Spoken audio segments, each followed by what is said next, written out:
were the daughters of two great witches of Jianghan who were expelled from the tribe, two witches, and his sister who once lived in the same tribe. The executioner was a man of unknown origin. In fact, it doesn't matter who killed him. It's better to say that it could be anyone. For Song Yuanshan, there is only one important thing. That is, Song Sheng is dead. For the first time, Song Yuanshan felt how comfortable and joyful it was. For the first time, I realized that geniuses can also die. So does this mean that Song Dingtian will also die? Or perhaps my own father? No. Song Yuanshan had this thought more than once, and he shook his head more than once to dismiss this terrible idea.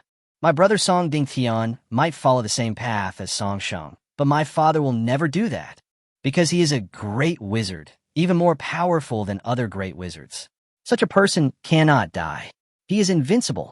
But the more I reject it in my heart, the more I look forward to it. Only Song Yuanshan himself knows the distortion in his heart. I hope Song Dingtian dies. Oh, father. No, it's Song He who die. I want to become the chief witch of the tribe and make those who have looked down on and bullied me pay the price for their arrogance. After that, Song Yuanshan came back to life. Chapter 173 Eve. After walking through the dense jungle for another day, Song Dingtian's eyelids twitched for no reason. He rode on the back of a giant tiger, stroking his iron fists and staring intently into the depths of the mountains and forests. The bald man next to him seemed to notice Song Dingtian's change in mood and immediately nudged the tall and thin man with his elbow. After the other nodded and walked away quickly, he looked up and asked, "Master, are you tired? Would you like to take a rest first?" The tribesmen have been traveling for 6 consecutive days. Unlike Song Dingtian, they're not able to ride on a tiger. They have to rely on their feet to keep going.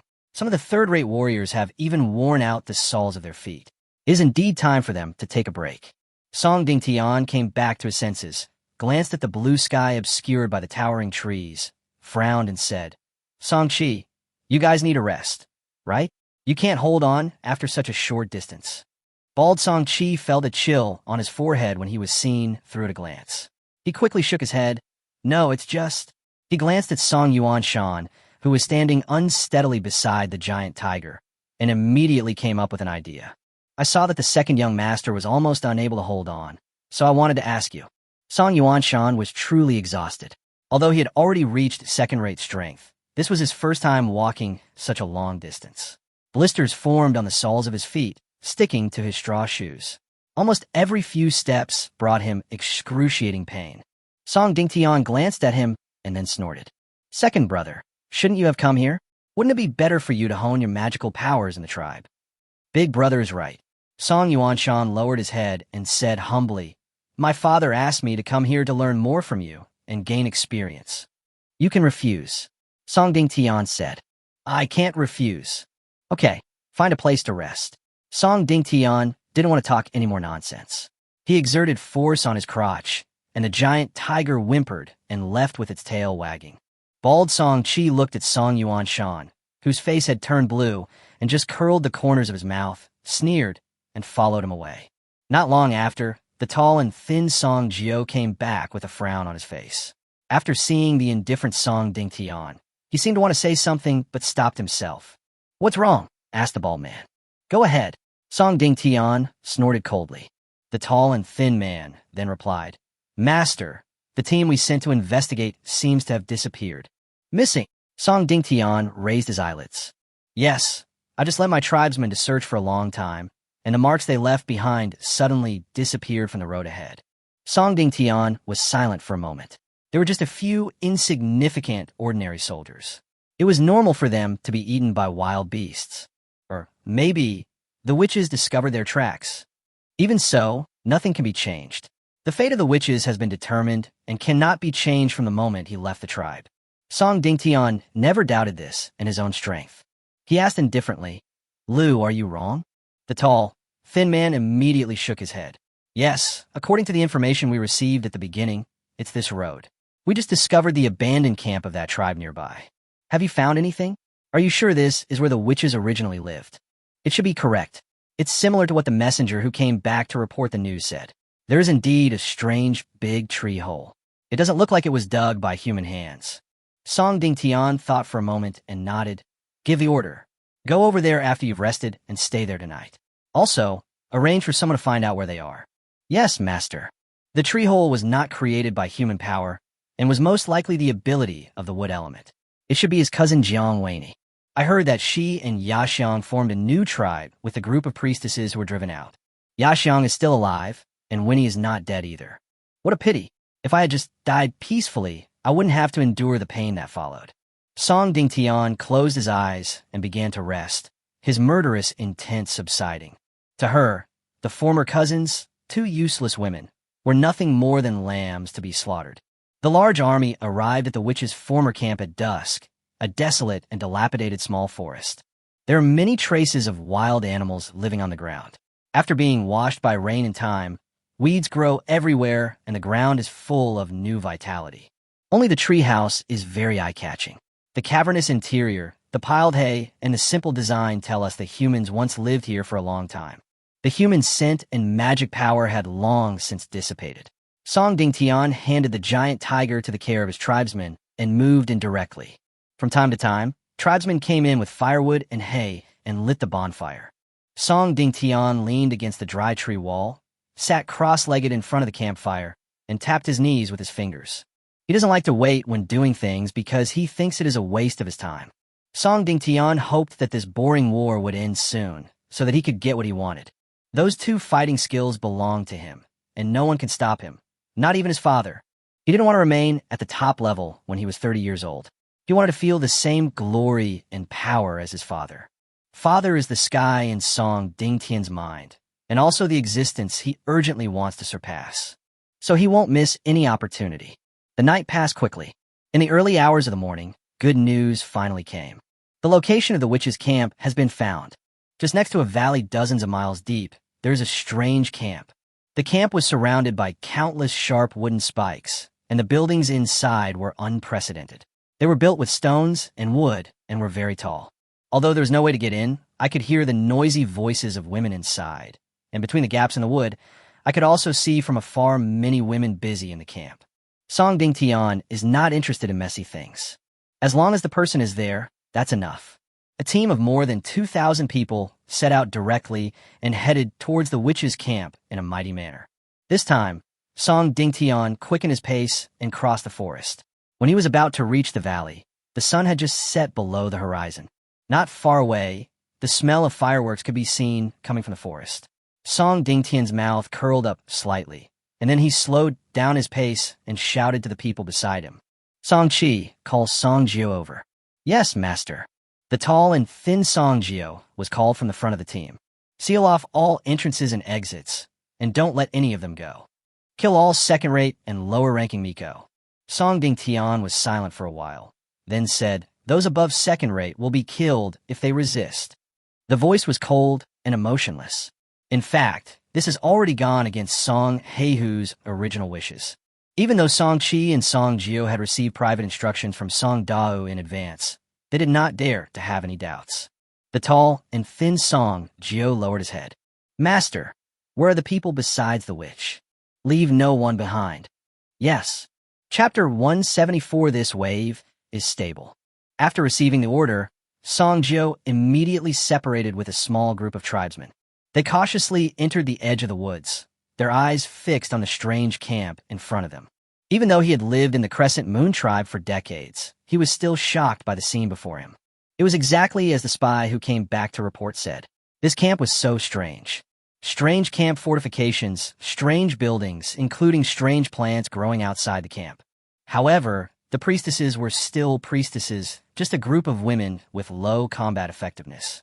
They didn't even notice that the camp had been secretly surrounded. The tall and thin man showed a cruel sneer at the corner of his mouth. He still remembered that the woman with flames all over her body whom he had met was only of the first-rate level. Being able to break through to a first-rate shrine maiden is indeed amazing. After all, in everyone's eyes, it is quite difficult for a shrine maiden to become a second-rate warrior. Perhaps that woman is already the strongest witch in this camp. Only first class? Haha, in my own eyes, there's still not much difference between me and an ant. The tall and thin man, who had been a little cautious at first, relaxed a lot. The young master had ordered him to block all the exits and not let any witch escape.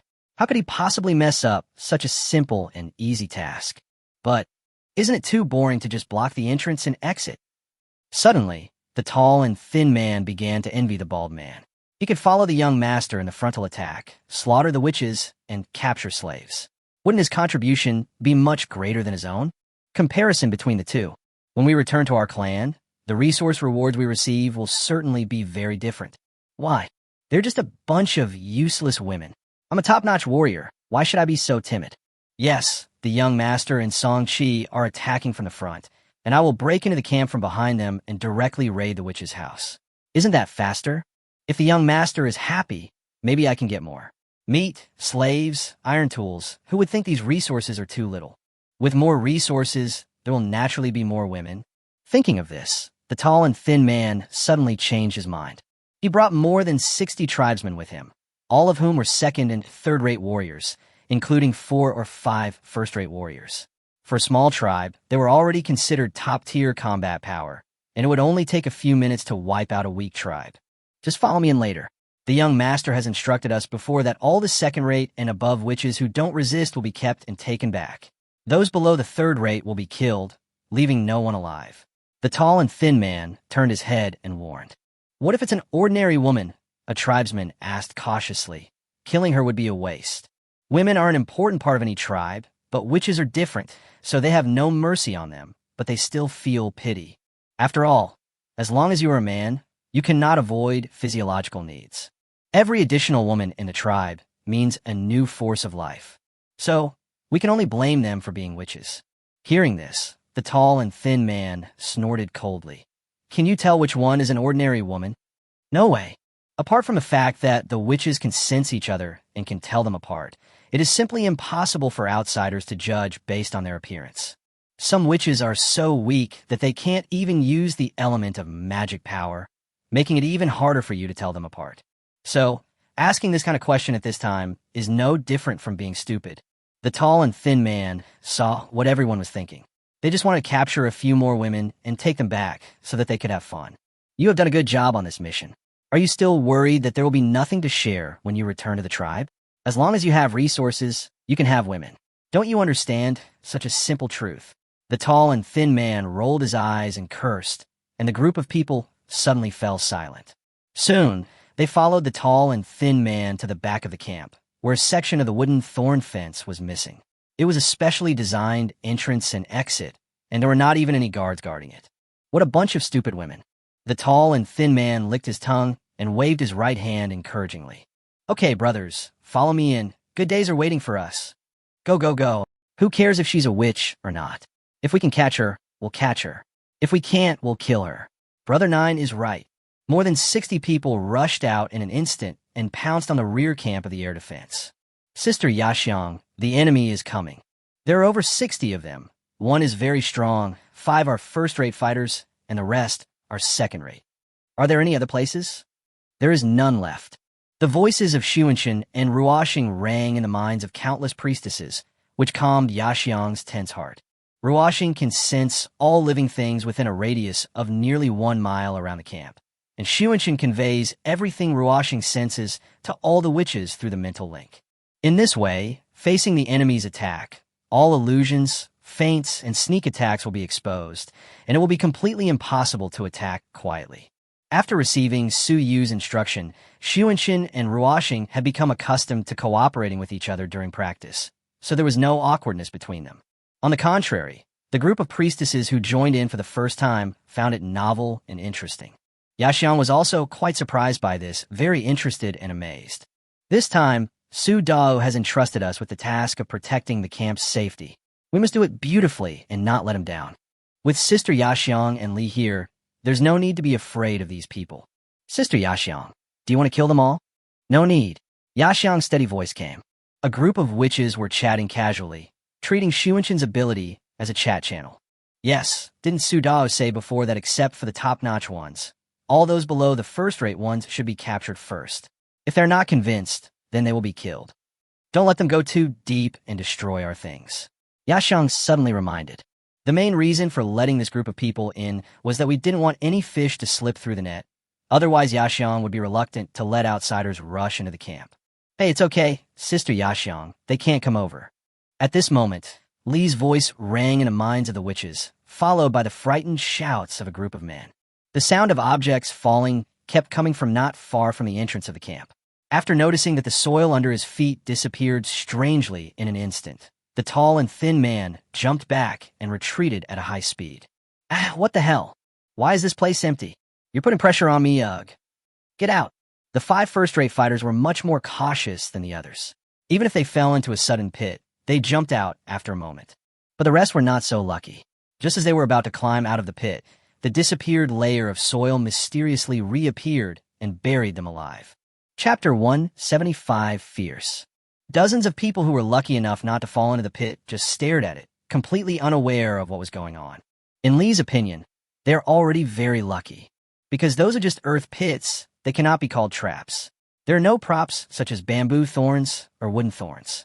Even if you fall into them, you will not be seriously injured. The pit was covered up, and the tribesmen's mournful curses could be heard from inside.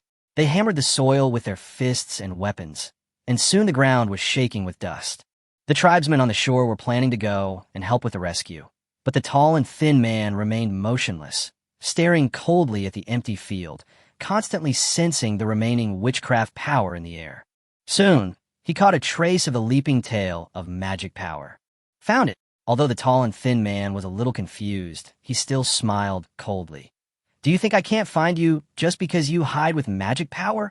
He then swung his fist and smashed it hard at the empty space in front of him. There was nothing there, only a road leading deep into the camp and a few empty animal skin tents.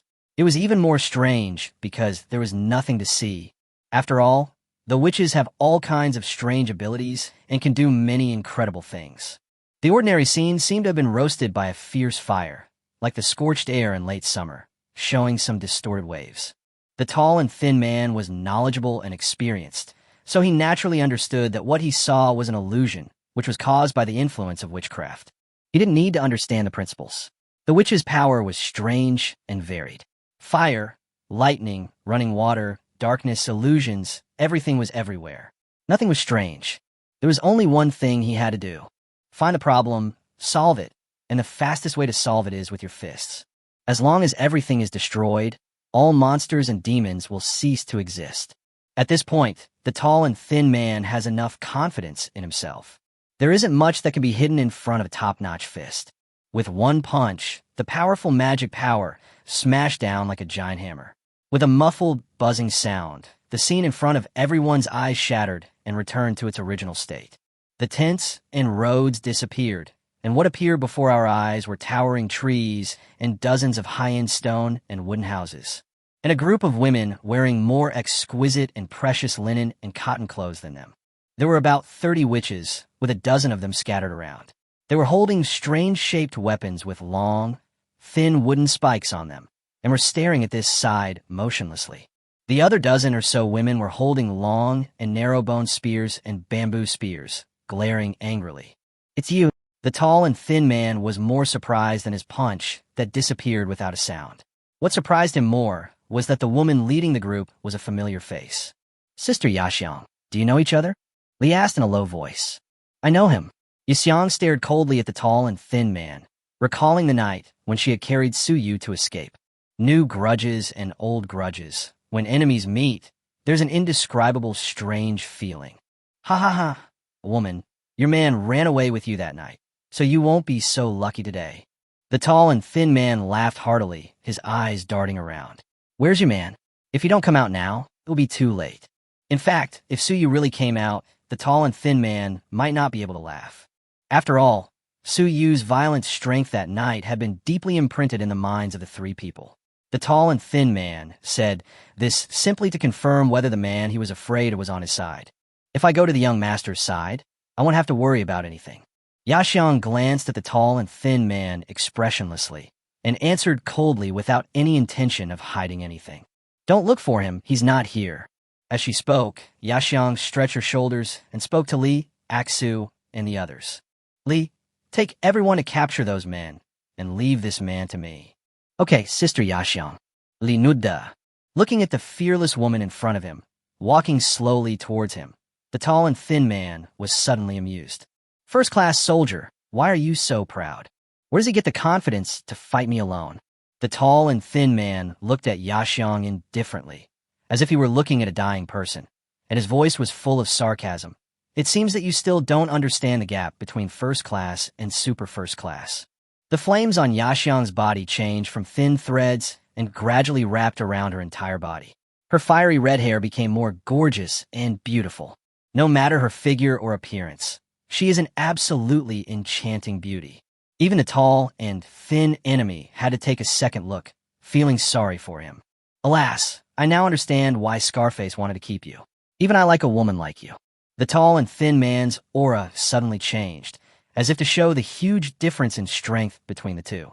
He increased his magic power to the strongest, and there was a cold, murderous intent in his sinister eyes. "It's a pity that you are a witch, so you must die. This is the Master's will." After the last battle, the tall and thin man knew very well that there was no surrender in this woman's dictionary. For a man, her choice was simple and direct. Either fight or die. So, this is a woman that any man would find hard to refuse. Therefore, it is a pity to be tall and thin. "Young master?" Song Heihu's son. Yaxiang's pace suddenly quickened, and she murmured, "That's right, it's Song Ding." Before the tall and thin man could finish his words, Yaxiang's fist wrapped in flames was already coming towards him.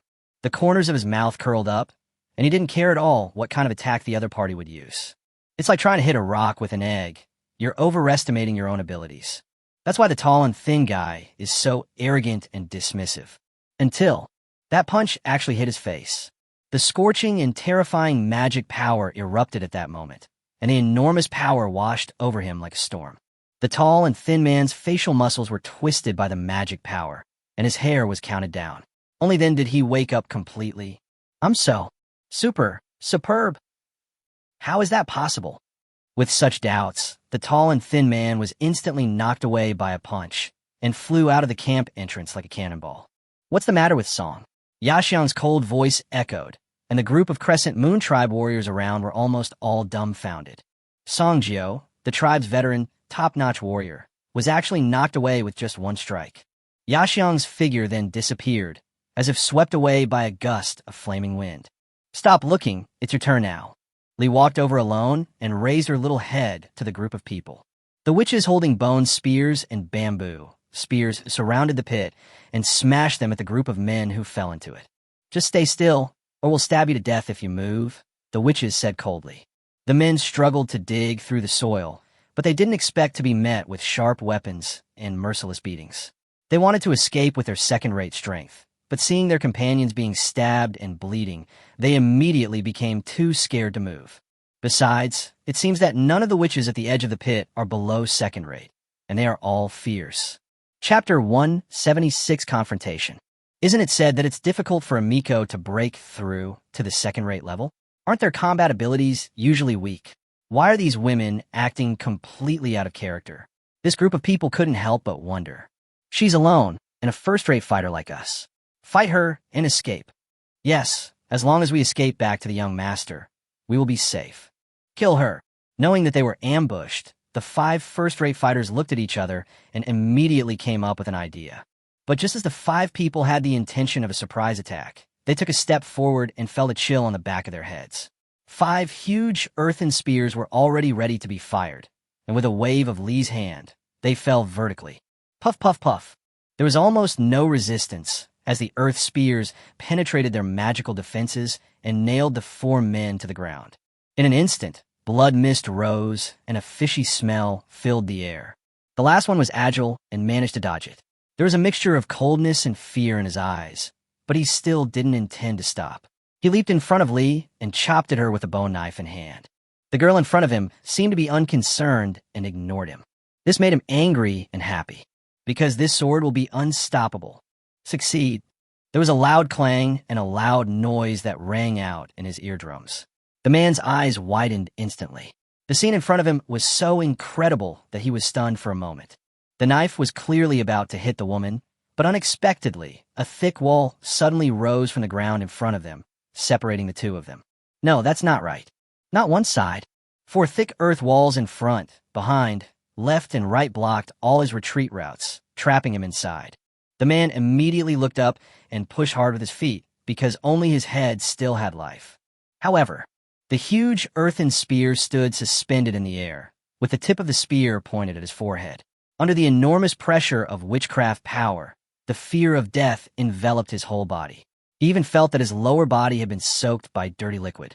Jugement, oversized spirale au lilance. The holy spear fell. The world in the man's eyes was swallowed by darkness, leaving only Li's clear voice echoing for a long time. The man's body was crushed in an instant without feeling any pain. What exactly happened in the camp? The tribesmen's shrill screams kept ringing in his ears, and the tall and thin man could no longer care about them. At this moment, he was spitting out blood. His bones were aching unbearably. He was terrified, and he only thought about how to escape from this place as quickly as possible. There were too many unexpected things, each one breaking down his psychological defenses. Why can my actions be predicted? Why is that woman's witchcraft so strong? When they attacked the White Tiger Alliance that night, this woman had only just broken through to the first-rate level. How long has it been? And he's already been promoted to super first class. This is simply impossible to happen. When it becomes so easy to break through to the top level. For those without any talent, the gap between top-notch and first-rate can even be described as despair.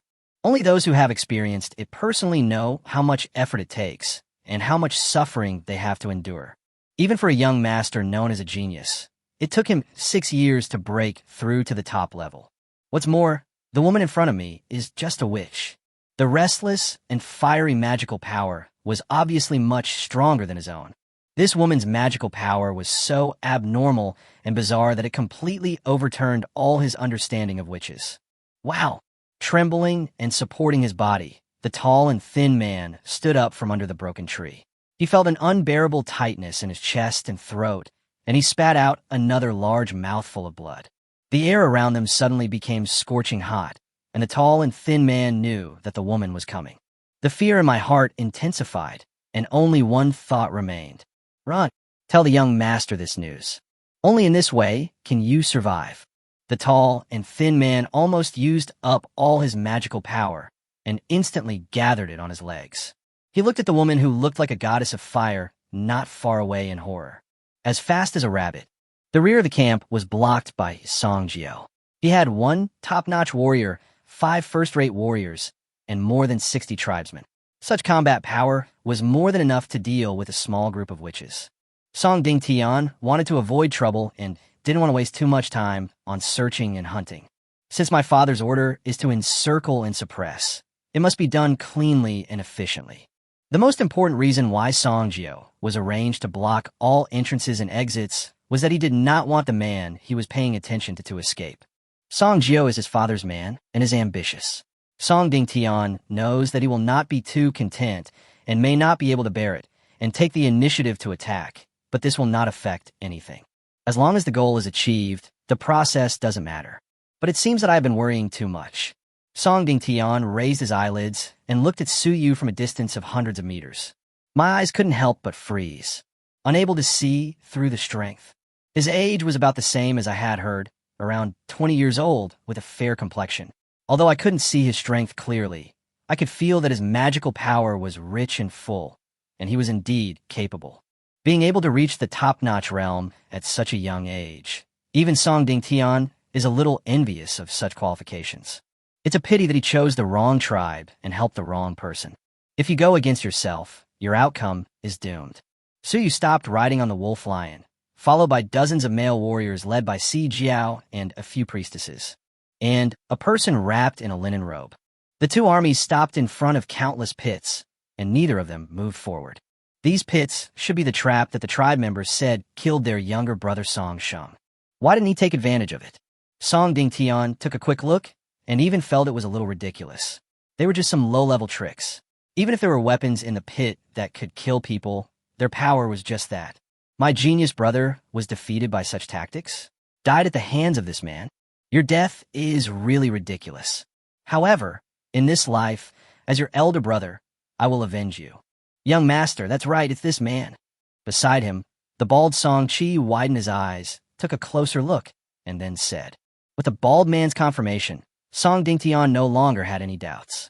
His gaze towards Su Yu became fiery, and his heart, which had been calm for several years, began to flutter. On one side of the team, Song Yuanshan watched from afar, squinting his eyes and staring at Su Yu. Song Dingtian couldn't even see the strength of his opponent, so naturally he couldn't see through it even more.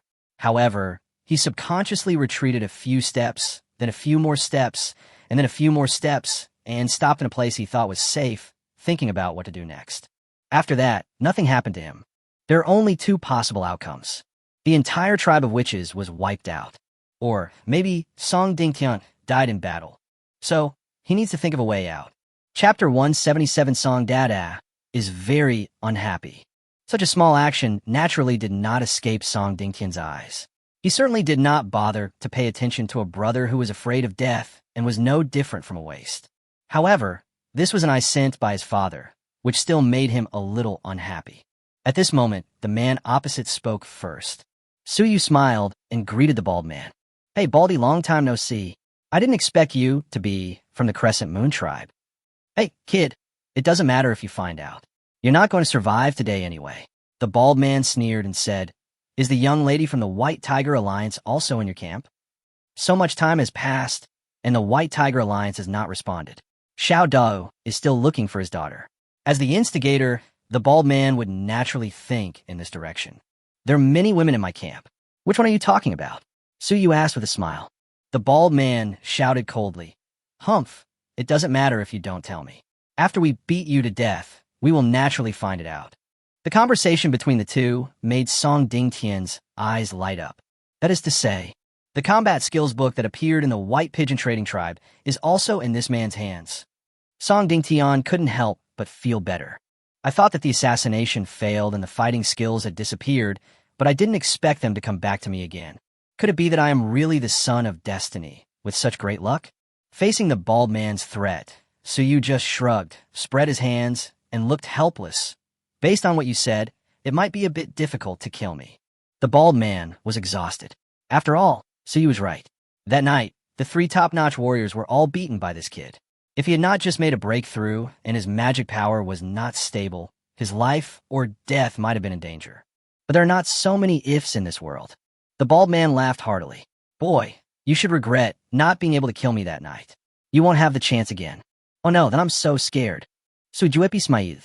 The bald man ignored Su Yu's ridicule. In his eyes, Su Yu was already a dead man. "Boy, I advise you to surrender honestly and kneel down before a young master. Maybe if he's happy, he'll give you a chance to live." Finally, Song Dingtian, who had been silent all the time, moved his mouth slightly. His voice was cold and full of domineering power. "Did you kill Song Sheng?" "Yes." "Sujueti Plaith. Hand over your fighting skills and the tribe's Miko, and I will let you live and become my slave." "What? Aren't you here to avenge him?" Su Yu was a little surprised. "It depends on whether you want to live or not," said Song Dingtian. "Nonsense. No one wants to die. That's why Song Sheng died." "So you agree?" Song Dingtian was quite satisfied with this answer. Since he didn't want to die, he could only obey, because the other party has no choice. Unexpectedly, Su Yu looked over in surprise, pointed at her head, and said with a smile, "Is there something wrong with you? Your reading comprehension ability is a bit advanced. Although I don't want to die, I didn't say I would agree to you." Song Dingtian was stunned. He was a little confused. It's even funnier. A man who doesn't want to die. In this situation, what should he do to survive? What does he rely on? Is it his own top-notch strength or something else? Song Dingtian watched coldly and said again, "Song Sheng died at your hands because of his incompetence. You don't think those little tricks can be used against me? I admit that you are indeed very talented to be able to break through to the super first-class level at this age. However, even if we are at the same level, I can still easily kill you, so you have no right to refuse." Song Dingtian's confidence comes from his solid and strong strength. It comes from the indestructible fighting skills he inherited from his father. His words sounded very arrogant, but to him, his tribesmen, including his father, believed it without a doubt. Song Dingtian stared at Su Yu, and in his mind, his shadow and that of his younger brother Song Sheng overlapped. He is young and energetic, arrogant and conceited, and looks down on everyone. It seems that this man, like his younger brother, does not truly understand what it means to be strong and what it means to be afraid. Song Dingtian unconsciously curled up the corners of his mouth and released his magic power without hesitation. A huge sense of oppression instantly swept across the entire battlefield. It was as if he was being weighed down by a huge mountain and being stared at by a terrifying wild beast. His limbs were shaking uncontrollably, his legs and feet were weak, and even moving his fingers felt inexplicably difficult. This horrifying pressure has made it difficult for everyone to breathe. Is this the ultimate power? Even Suyu couldn't help but be surprised. Compared with the bald man, the tall and thin man, and the scarred man, the three fakes, Song Dingtian was not even a little bit stronger. Although he cannot be compared with Sun Tian, the young master of the Crescent Moon tribe in front of him does have the capital to be arrogant. No wonder he is so confident and arrogant. Master Su, you're all top-notch. Why is his witchcraft so oppressive? Sudao, I can't move anymore. Hold on. Great Witch Su will definitely find a way. The worried voices of the Micas echoed in my ears and mind. It was not unreasonable for them to worry. After all, no one knew that Suyu was already a half-step great wizard. Suyu was able to kill the great wizard Sun Tian simply by taking advantage of the situation. Song Dingtian's oppressive feeling was so terrifying that it made the witches realize for the first time that top-notch warriors were so terrifying. Suyu was at a loss whether to laugh or cry. What you were saying is just nonsense. Why would I use my magic power to oppress you when I have nothing to do? Is it fun? I will do it myself if I have to press. Cough, cough. The magic power of this race is much stronger than that of the average top-notch ones. Are you sure you can do it? Suddenly, Sha Fei, who had been silent all the time, spoke coldly. Suyu sneered. A man can't say no. I'll let you know that I am very good anywhere. I hope you don't die later. Don't worry, you won't want me to die. Suyu knew that Sha Fei didn't understand the meaning, so she could only tease her again in a boring way. Sha Fei was completely speechless and simply shut up. Its long, thin tail was swinging around on the ground, and it looked unhappy. Suyu, however, said she was in a good mood. She waved at Song Dingtian with an impatient look on her face. Stop talking nonsense. If you want to fight, do it quickly. I'm in a hurry to go back to sleep. Knowing from the system that Song Dingtian was coming unexpectedly, Suyu rushed back to entertain the guest. Who has time to chat with you here? Song Dingtian originally thought that as long as he showed enough strength and made this man realize that he had no ability to resist, he would surrender obediently. Unexpectedly, the other party not only ignored his contempt, but also started chatting with people around him and even spoke frivolously to him, which made Song Dingtian very unhappy.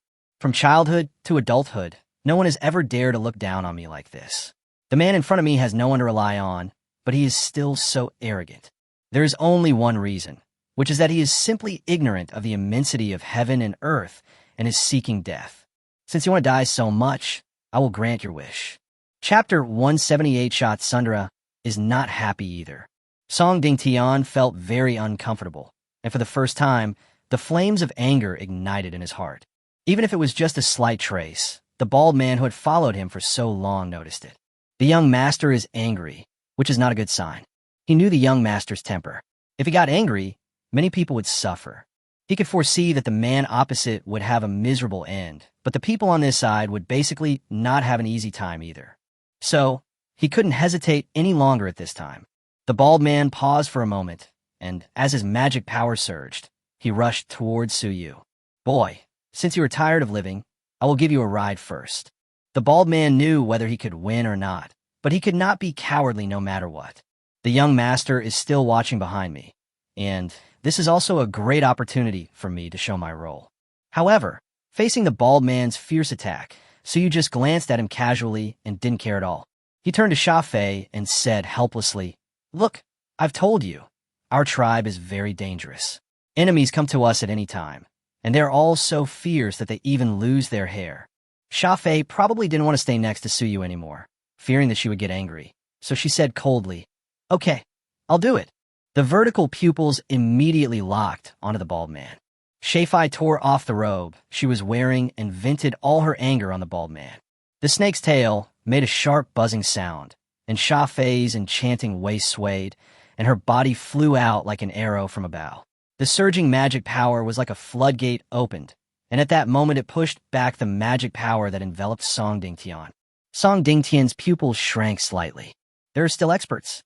In the field of vision, with just a glance, the bald man with great momentum was smashed away. There was a faint sound of electric light crackling on his body. His clothes were all torn. His skin and flesh were charred and smoking. Countless red blood spurted out of his mouth, and his wounds were soaked with light green poisonous blood. A human body with a snake tail? Half-snake man? And she was such a beautiful and charming woman, with graceful figure and hot body. Even Song Dingtian, who had seen many women, found it difficult to take his eyes off her. What surprised him even more was the strength of this snake girl, which was at the top of the class, and her magic power exuded a strong aura of wild beasts. This is the offspring of a wild beast. Song Dingtian suddenly felt that his brain was not enough. But it is undeniable that he was moved. He didn't care whether to treat the snake girl as a woman or an orc. He just wanted to capture this beautiful and sexy snake girl and raise her as his slave. In the blink of an eye, the bald man was defeated, and his defeat was so complete. Only Song Dingtian knew that the bald man's defeat was not unfair. A top-notch warrior with many means, such as lightning and venom, is not someone he, who doesn't even have any combat skills, can easily contend with. At the same time, Song Dingtian finally understood the fundamental reason behind Su Yu's arrogance, and a sneer appeared on his lips. So this snake girl is your reliance. A snake girl with super first-class strength is indeed a good helper. It's a pity that she is still not good enough. Song Dingtian's scornful sneer echoed in the air. The giant tiger he was sitting on had already removed its mouth parts and let out a long roar towards the sky, as if acknowledging the power of its master. Upon hearing this, Princess Sha raised her eyebrows and became even angrier. "Human, let me see what you can do." Sha Fei opened her cherry-like mouth and shouted coldly. The lips were so small, looking tender and juicy, sweet and delicious, which aroused the man's endless imagination. The crisp voice was mixed with strong magic power, and the strong impact made everyone in the Crescent Moon tribe cover their ears subconsciously, and their heads felt a tingling pain.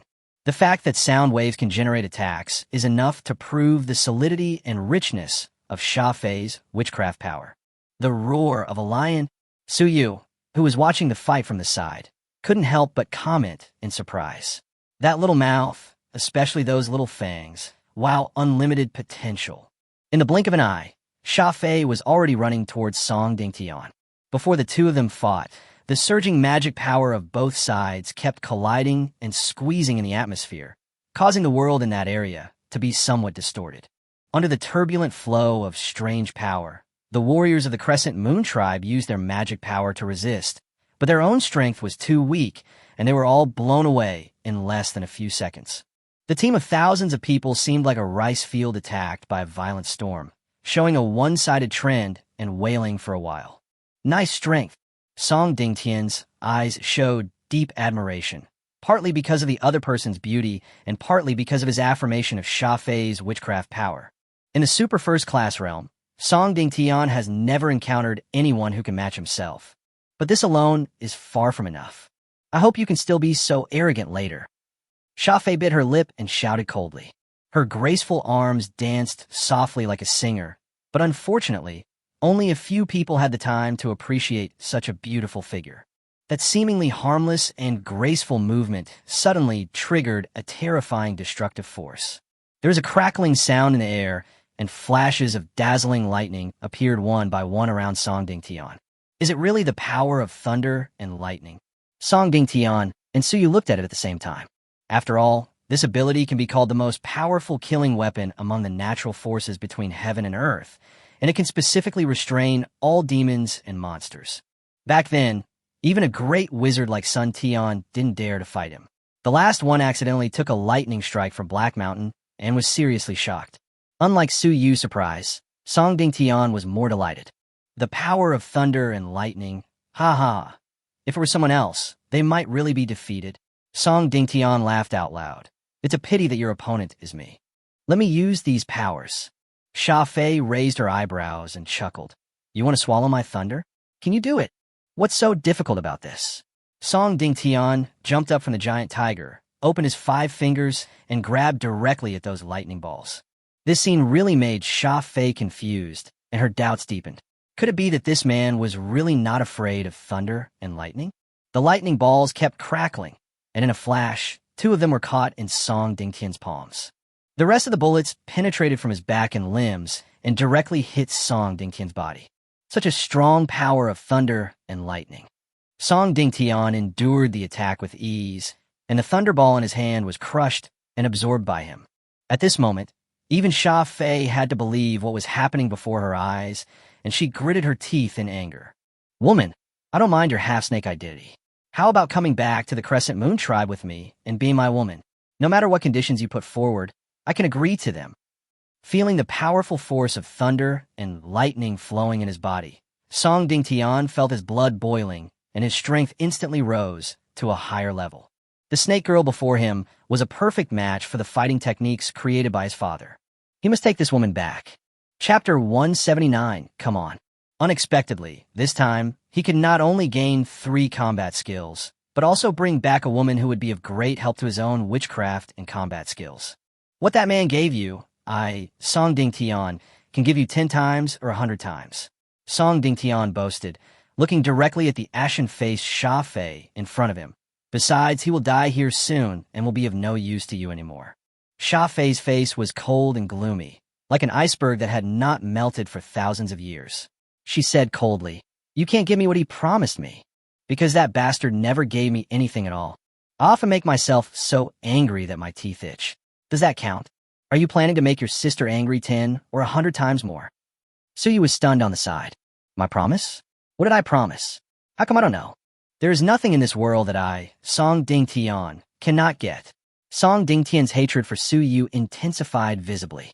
In that case, I'll be your man first, and then have a good chat with you. It is impossible to kill him. After all, he still needs the 3 fighting skills that Suyu has. Don't even think about it. That bastard is not my man. Sha Fei was too lazy to explain. She shouted angrily and swept the snake's tail over instantly. The force of 1,000 pounds mixed with the sound of whistling wind swept directly towards Song Dingtian's waist. Song Dingtian seemed not to care. He took a step forward, clenched his left fist, and raised his hand to attack. There was a flash of golden light, like a fleeting moment of blooming flowers. Bang! The snake's tail, as sharp as a knife, was instantly bounced away by the punch. Shafei suddenly felt numbness at the tip of the tail. It turned out that the power of lightning had invaded the tail, causing a temporary paralysis of the blood vessels. The protective magical power didn't resist at all. This surprised Princess Sha. No, it wasn't that he didn't resist, but that he was completely penetrated. The power of thunder and lightning passed through the magic defense and directly rushed into his body. Why? This should be impossible to happen. You can't stop me, Song Dingtian said contemptuously, looking down at him. You talk too much nonsense. Safei's tail felt numb and uncomfortable, and she could not use it for the time being, but she was unwilling to be defeated so easily by a human. It can only be said that Song Dingtian's fighting skills are too restraining to Sha Fei. Not only are his attacks ineffective, but on the contrary, they will become an aid to the opponent. Since lightning cannot be used, one can only rely on snake venom and fists. A pale green magical power gathered in Sha Fei's palm. She waved her hand again in anger, and a pale green mist instantly enveloped her. It seemed fierce and overbearing, but it held an alluring fragrance. But Song Dingtian knew that if these poisonous mists were inhaled into the mouth and nose, it would be very troublesome. Poison is something that no soldier dares to easily get involved with, and Song Dingtian is no exception. However, these attacks still posed no threat to him. Let's go. Song Dingtian threw another punch, and under the shining golden light, the light green fog that swept over was instantly swallowed up by the manic magic power and quickly spread out in all directions. Behind the poisonous fog, Sha Fei's white palm, wrapped in huge magical power, had already slapped towards Song Dingtian's forehead. Interesting. Song Dingtian curled up the corner of his mouth and swung his fist to meet the attack. Bang! The two people's huge magical powers collided again. This time, the golden light from Song Dingtian's fist almost illuminated the entire world. His eyes narrowed slightly, obviously shocked by Sha Fei's sudden burst of power. The power of this snake girl is even stronger than he imagined. But that's all. Song Dingtian's tall and broad body trembled slightly, and his legs subconsciously retreated 1 step, 2 steps, 3 steps, half a step. The huge impact of the magic power only pushed him back 3.5 steps. Under the recoil of the force, Sha Fei looked much more embarrassed. Her delicate body was blown away and slid 5 or 6 meters on the ground before she finally stopped. A hint of bright red overflowed from the corner of her mouth, making her delicate cherry lips even more vivid. Princess Sha was angry, but helpless. It happened again. The man's punch ignored his own magical defense and hit his body directly. Is that golden light a combat skill? In fact, in terms of the strength of magic power, the two people are equally matched. But Song Dingtian's fighting skills are too restrained against the magic defense, and he can also absorb Sha Fei's lightning power for his own use. This battle is really unfair to Sha Fei. Sha Fei did not fall down.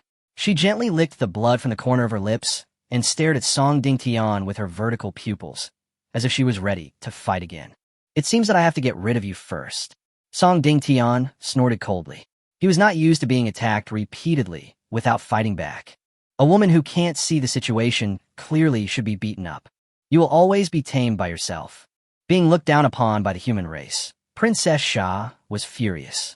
Her delicate body trembled as she spoke in a cold voice. With this little power, you can't kill me.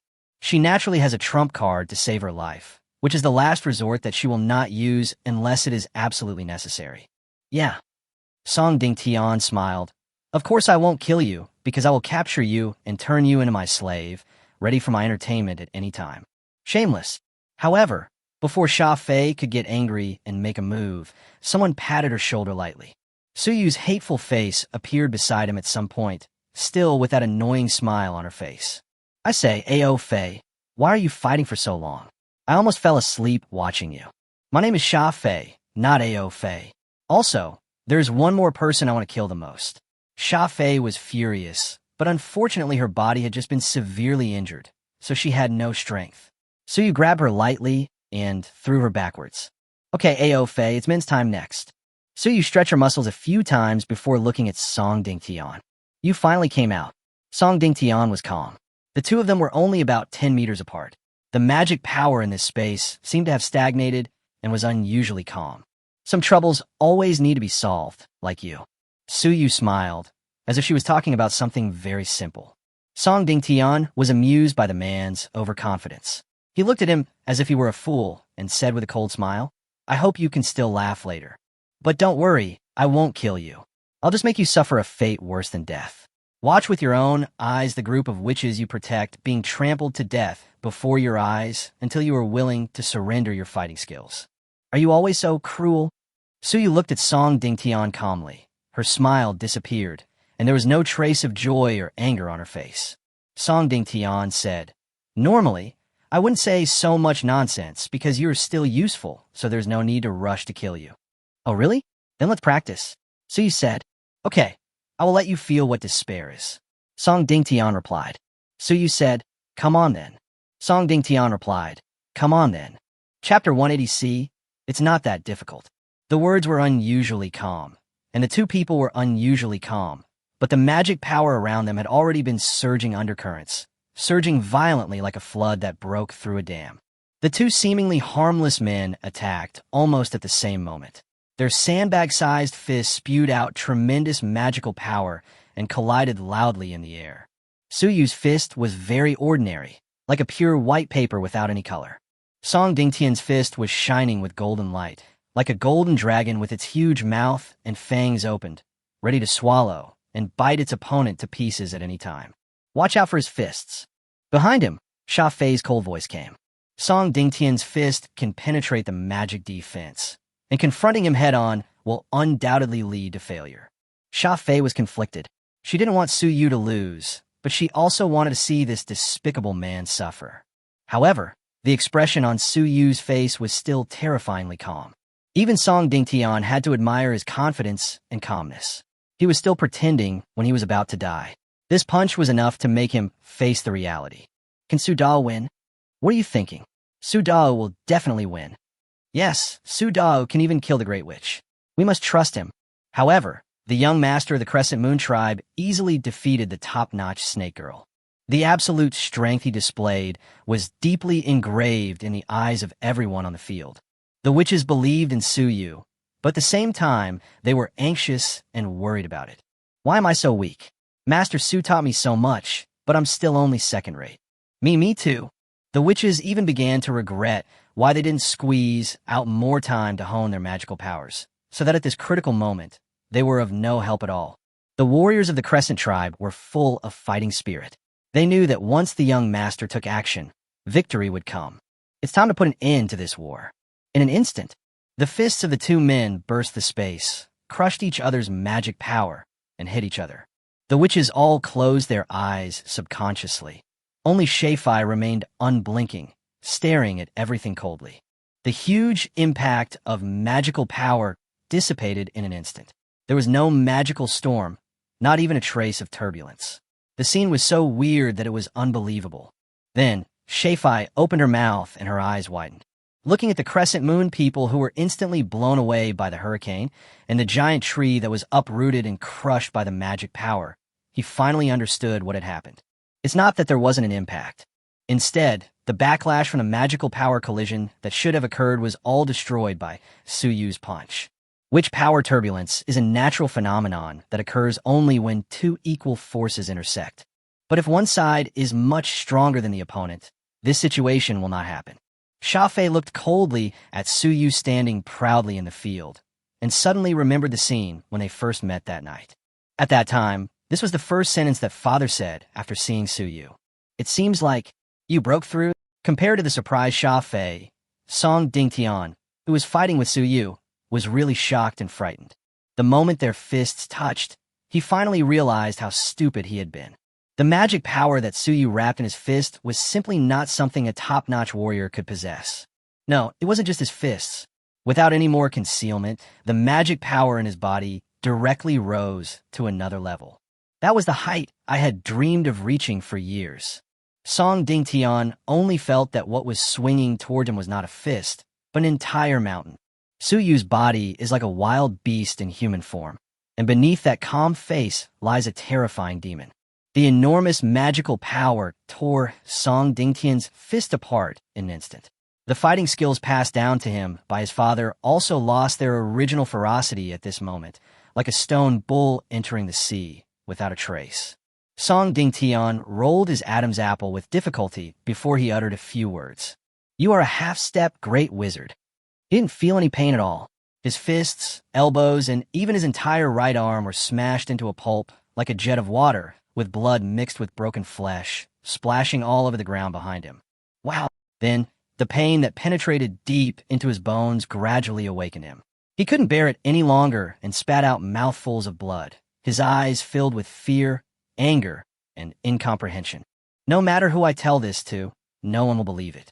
A 20-year-old half-step wizard. Song Dingtian would rather believe that there are ghosts and gods in this world than believe the facts before him. Immediately afterwards, seeing Song Dingtian's painful expression, Suyu raised her foot and kicked him away. A smile returned to her calm face, and Suyu turned her head to look at the stunned Shafei. "See, it's not that difficult. You've been fighting for so long." Saifei became even angrier, and her little tail was wagging wildly. "You are amazing. You're half a step away from being a great wizard. At the same time, I feel quite bitter. Because a half-step great wizard is truly remarkable." Su did not continue teasing Shafei. Instead, she looked at Song Dingtian, who stood up tremblingly across from her, and praised him. "Your fighting skills are the same as Song Sheng's. They are really amazing. You can even directly penetrate people's magic defenses. If I were not a realm higher than you, I might really suffer a little." However, Song Dingtian barely understood a word Suyu said. He dragged his broken body and looked at the man in front of him in disbelief. Half-step great wizard. This man, who is nearly 10 years younger than himself, is half-step great wizard. It turns out that from the beginning to the end, the one who was ignorant of the immensity of the world was actually myself. I don't accept it. I don't accept it. Why? In terms of birth, resources, and hard work, how am I, Song Dingtian, inferior to this man? Ah! Song Dingtian screamed hysterically. It looked like a wounded and mad beast, and its miserable appearance even made its own tribesmen retreat in fear. The bald man was lying next to a big tree, and he had long been frightened out of silence. He knew that his young master was finished so quickly, which was probably an outcome he could never have imagined in his lifetime. Impossible. This is impossible. Why can't my fighting skills hurt you at all? How could you possibly be a half-step great wizard? If it weren't for his good physique and the fact that Su Yu's punch only targeted his arm, Song Dingtian was sure that he would have been killed by that punch just now. It was obvious that the opponent didn't even use any fighting skills, but just a simple punch completely shattered everything he had. This reality is so cruel that he still doesn't want to believe it. To say that he was not hurt at all would be a lie. Song Dingtian's magic power penetrated through the defense and was then swallowed up by the magic power in Su Yu's body. It was that simple. For a top-notch warrior, no matter how powerful his fighting skills are, it is almost a pipe dream to really hurt a half-step great wizard in full condition. Su Yu looked at Song Dingtian, who was roaring like a beast, and cursed in annoyance. What's the point of yelling for a grown man? Even if you scream your throat out, no one will come to save you. I'll be kind enough to give you another punch, then go down and snipe with your brother. Chapter 181. Thank you, buddy. Su Yu was too lazy to talk nonsense, so she jumped in front of Song Dingtian and punched him. Song Dingtian showed a miserable sneer and faced Su Yu's fist. He knew he couldn't dodge it, so he simply gave up dodging. The voice was crazy and full of cruelty. You can't kill me. If you dare to kill me, all your women will die, and none of your people will survive. I've already arranged for people to block all the entrances and exits of your tribe. Maybe he's already killing people in your camp right now. Blood kept flowing out of the corners of Song Dingtian's mouth, and his expression was ferocious and terrifying. The confidence and contempt he had at the beginning had long since disappeared, and now he was like a dying beast making a counterattack. Song Chi and Song Jiao are both soldiers under Song Heihu. For the sake of merit and honor, they will definitely not be as obedient as ordinary soldiers. It was as if the two of them had killed the collaborators of the Sky Beast tribe without any scruples, and Song Dingtian knew this very well. If you still care about your woman and your people, you'd better put your fist back. Ha ha ha ha, I didn't lose, and you won't win either. Song Dingtian tried hard to stand up his broken body. He wanted to make Su Yu uncomfortable and prevent him from looking down at him. He is Song Dingtian, the son of Song Dao of the Crescent Moon tribe. He is the most gifted genius among his peers, and he will never admit his failure. Defeated by a man of humble status who lived in such a weak tribe, Su Yu frowned slightly, and suddenly felt that Song Dingtian was even more pitiful.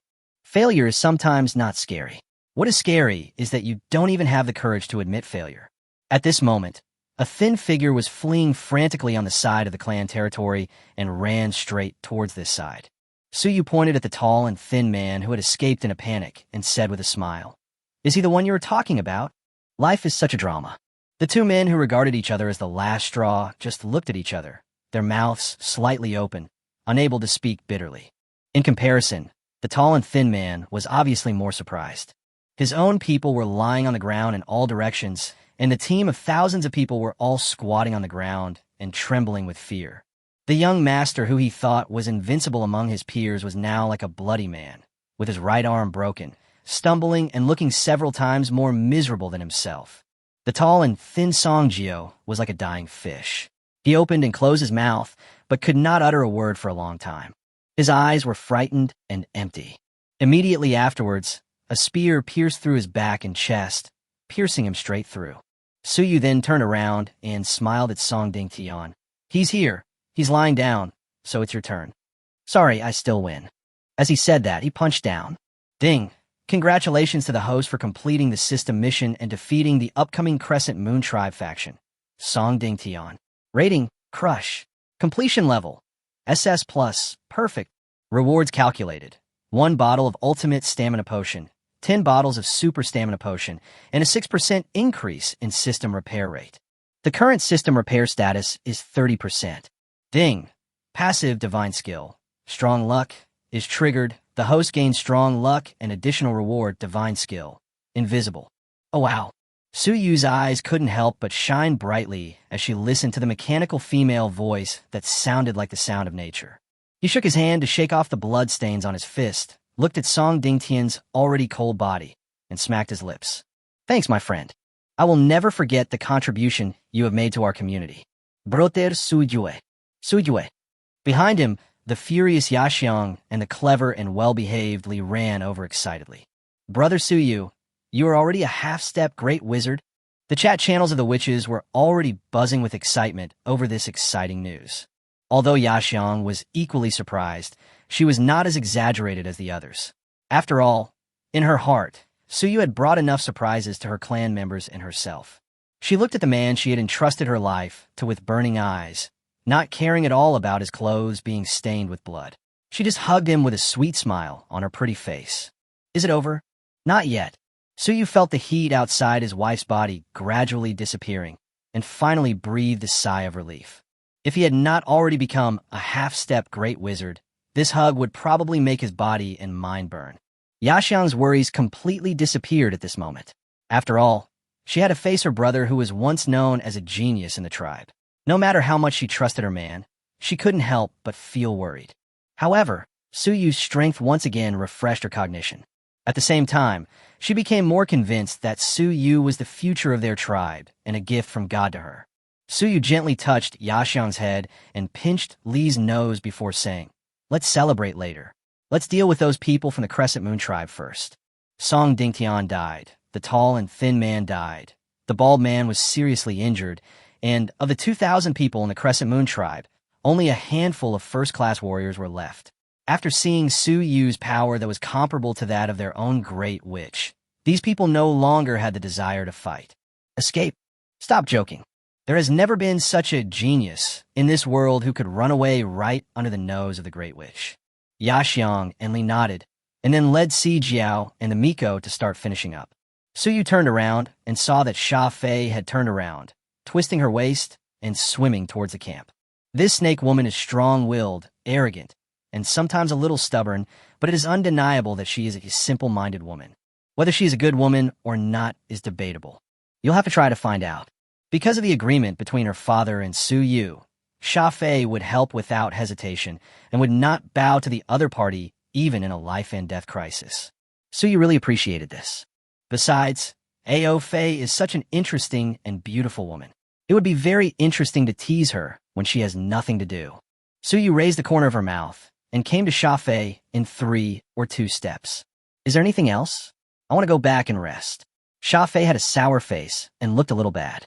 She had indeed suffered a great loss in the battle with Song Dingtian just now. Her slender and graceful waist was straight, her snow-white neck was held high, and she looked like a cool and arrogant queen, just like a cold and beautiful president who came to inspect the company, with the words "very unhappy" written on her face. Wait a moment. Suyu chuckled and grabbed her slender but powerful hand. It is cool and soft, and holding it in the palm of your hand feels like stroking fine jade, which is indescribably comfortable. You are shameless, let me go. This time she was really angry. Shei-Fai's face turned pale in an instant, and she didn't look shy like a little girl at all. No wonder, after all, I am hated. Suyu ate tofu for a few seconds and was in a good mood. Seeing that Sha Fei was about to reach the critical point, he suddenly stuffed a small bottle into her palm. His face was calm, and his expression was extremely sincere, as if the scoundrel just now had nothing to do with him at all. What are you thinking about? I have something for you. Chapter 182, Shadowless and Invisible. There's no need to touch it all over. Shei-Fai gritted her teeth. Her little fangs were white and shiny, cute and sharp, making any man who saw them want to be bitten gently.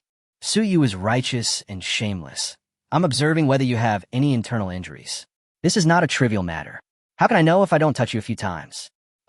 Sha Fei almost popped her eyes out. If she could speak Blue Star language, she would probably say, I really believed your lies. Go back and touch your woman. Sha Fei pulled her hand back with all her strength, staring at the small bottle of strange liquid in her palm. She wanted to slap Suyu in the face, but she finally held back. My father said that you should keep everything this man gives you. What's this? Super recovery potion. It can heal wounds and enhance magical power. Suyu explained with a wicked smile, completely unaware that his handsome face had just escaped a disaster. Only then did Sha Fei relax her brows and asked, Is this what you gave father to eat before? Yes, your father, Heishan, has recovered very well. Dad, that's what a father means. On Blue Star, we call him Dad. Okay, I got it. Sha Fei put it away with a cold face, swayed her snake tail, walked with the steps of a coquettish slut, twisted her slender waist, and went back to the camp. It wasn't until he reached the camp gate that he uttered 2 words coldly. Thanks. Oh, arrogant concubine is arrogant concubine, even more difficult to deal with in Yaxiang back then. Suyu was shocked and turned back. At this time, Yaxiang and Li were driving the group of timid members of the Crescent Moon tribe to the central open space. Facing the daughter of the former chief, witch of the tribe, who was now their enemy, the warriors of the Crescent Moon tribe had mixed feelings on their faces and an indescribable strange feeling. Life and death are in the hands of others, so just accept your fate. With about 2,000 people, it would take a lot of time, so Suyu found a clean tree stump to sit down alone and began to study the reward she had just received. Open the system's properties bar, and you will see the familiar self-introduction. Protagonist, Sujue. Identity, Great Witch of the Rose Clan. Age, 19. Level, 24. Strength, 222. Physical fitness, 212. Agility, 250. Witch power, 550. Experience, 77 out of 100. Favorability, 6,500. Skills, Magical Harmony level 10, full. Damage Immunity level 2. Map Radar level 8. Visible range, 4,000 meters. Iron Smelting Technology Max. Pottery Technology Max. Winemaking Technology Max. Weapon, Force. Strength Stage, Half Step to Great Wizard. Woolly Skills, Super Serious Fist level 5. Woolly Phantom level 3. Taming level 2 Magical Combat Skill, Evolution Infinity. Divine Skill, Strong Luck. Divine Skill, Invisible. In the Magic Skill column, there is a new magical skill. Suyu clicked on the skill introduction, and after reading it carefully, her eyes became brighter. Divine Skill, Invisible and Invisible. Description: the great man hides himself in the world and travels across the heaven and earth. An active skill. After casting, everything about the host, body, mind, and magic power will enter a ghost state. During this period, the movement speed will increase by 30%, and magic power will be continuously consumed to maintain. The longer the time, the greater the magic power consumption. Without active physical contact, the opponent will be 100% unnoticed. Once an attack is launched or combat skills are used, the concealment will be automatically broken. P.S. Friendly reminder, you cannot hide in the following situations. 1. Wizard Saint and above who possess domain abilities. 2. A Shrine Maiden who possesses the special ability of the Eye of Illusion. This thing must be tailor-made for assassins. Suyu was amazed at its concealment method. If it was used simply to save his life, it would be almost impossible to solve it. But it is a bit unrealistic to use it to assassinate the Great Witch. After all, within the same realm, it is more practical to consider how to spirally ascend to heaven than to kill a great wizard silently. It is always good to have many skills, and one skill is always a magic skill. There's also an additional bottle of Ultimate Stamina Potion and 5 bottles of Super Stamina Potions, which can lay a good foundation for reaching the quasi-great wizard level. After being blessed with good luck, Suyu is still very satisfied with the reward for this mission. Not long after, Li's voice came to my ears. Brother Suyu, all the members of the Crescent Moon tribe have been captured together, and there's a surprise. Surprise. Suyu didn't understand what was going on, so she jumped over. Song Ding Tian is dead, so there is no surprise there.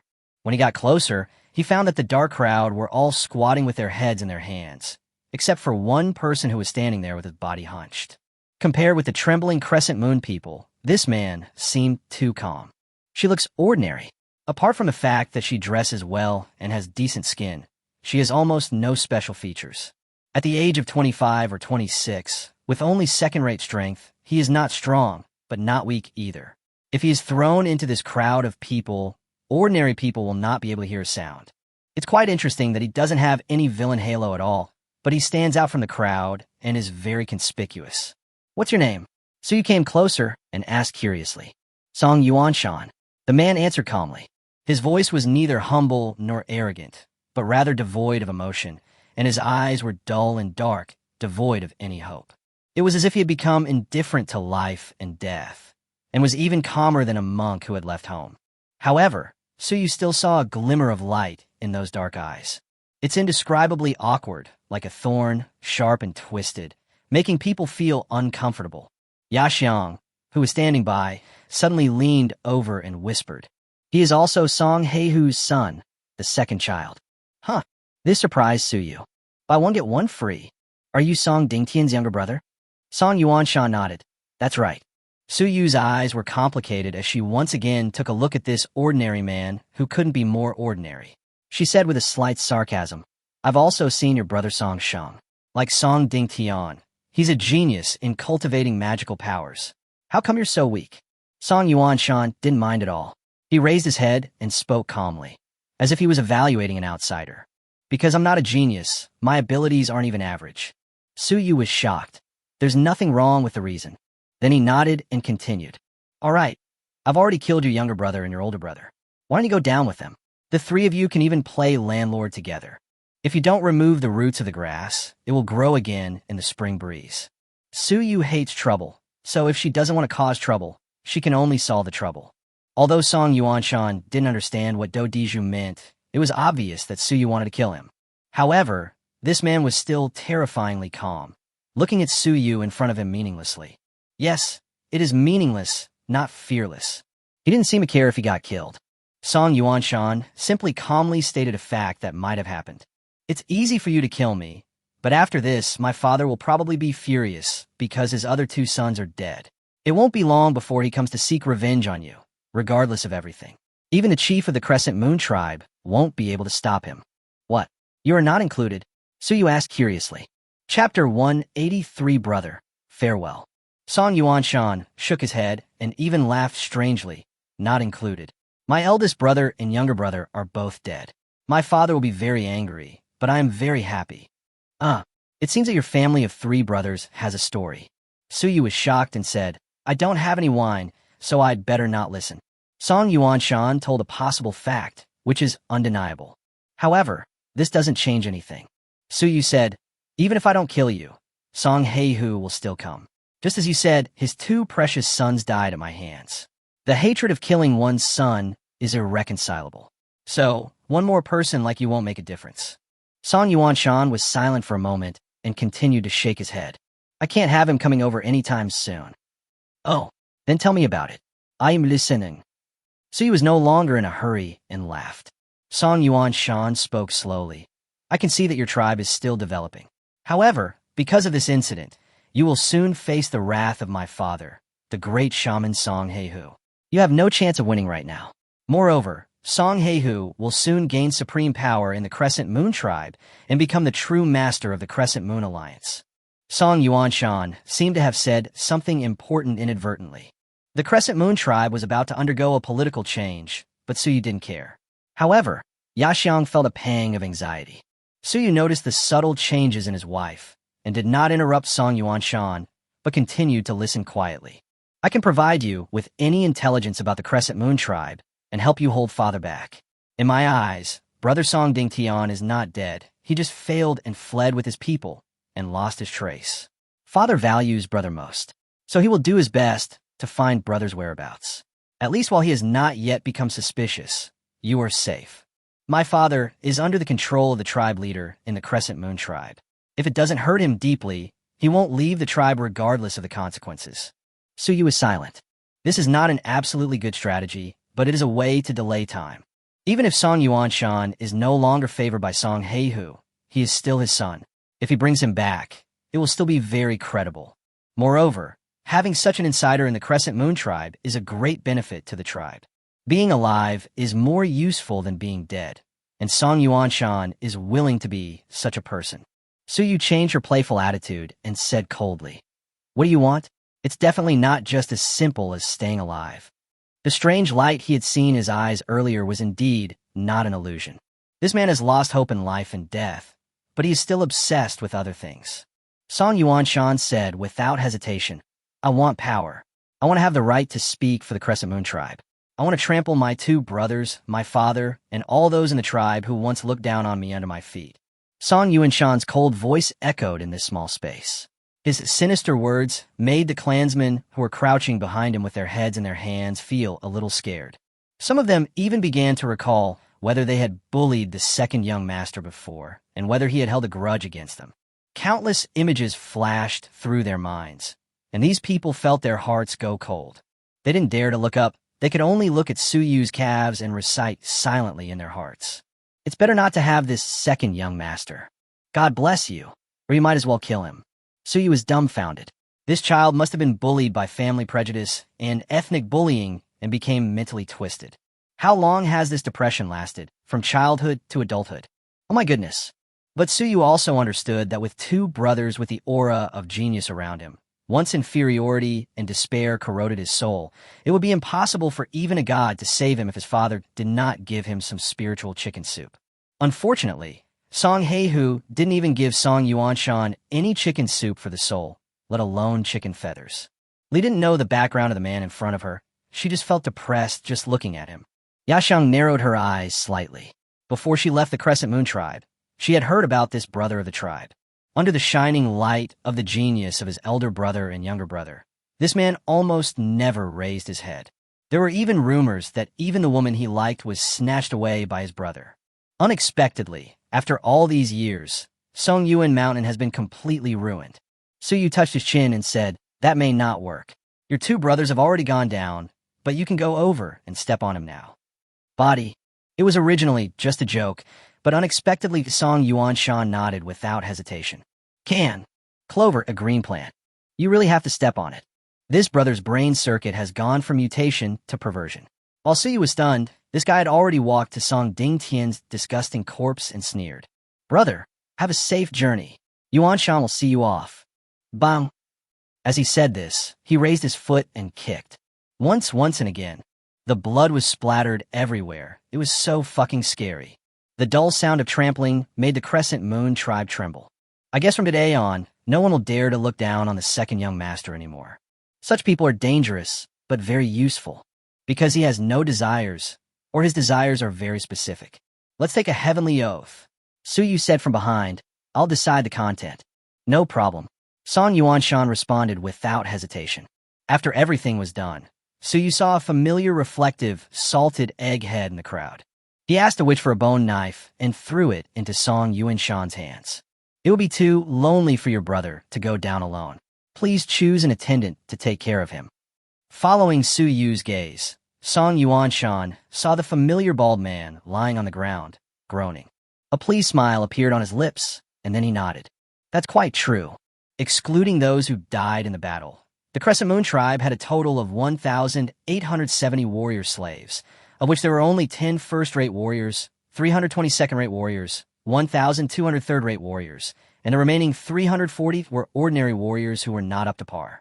The income from this wave of slaves is an absolutely considerable amount of human resources for the Rose clan. As long as we give them some chicken soup for the soul, pick a few leaders to set a good example, and then promote it in daily life and spread positive energy privately, it won't take long before they will be at ease and obedient. After all, as long as people have enough to eat, sleep well, and have more hope for the future, they will be very satisfied in this era. So you naturally couldn't keep someone who was jumping around and couldn't stay still. For example, the bald man.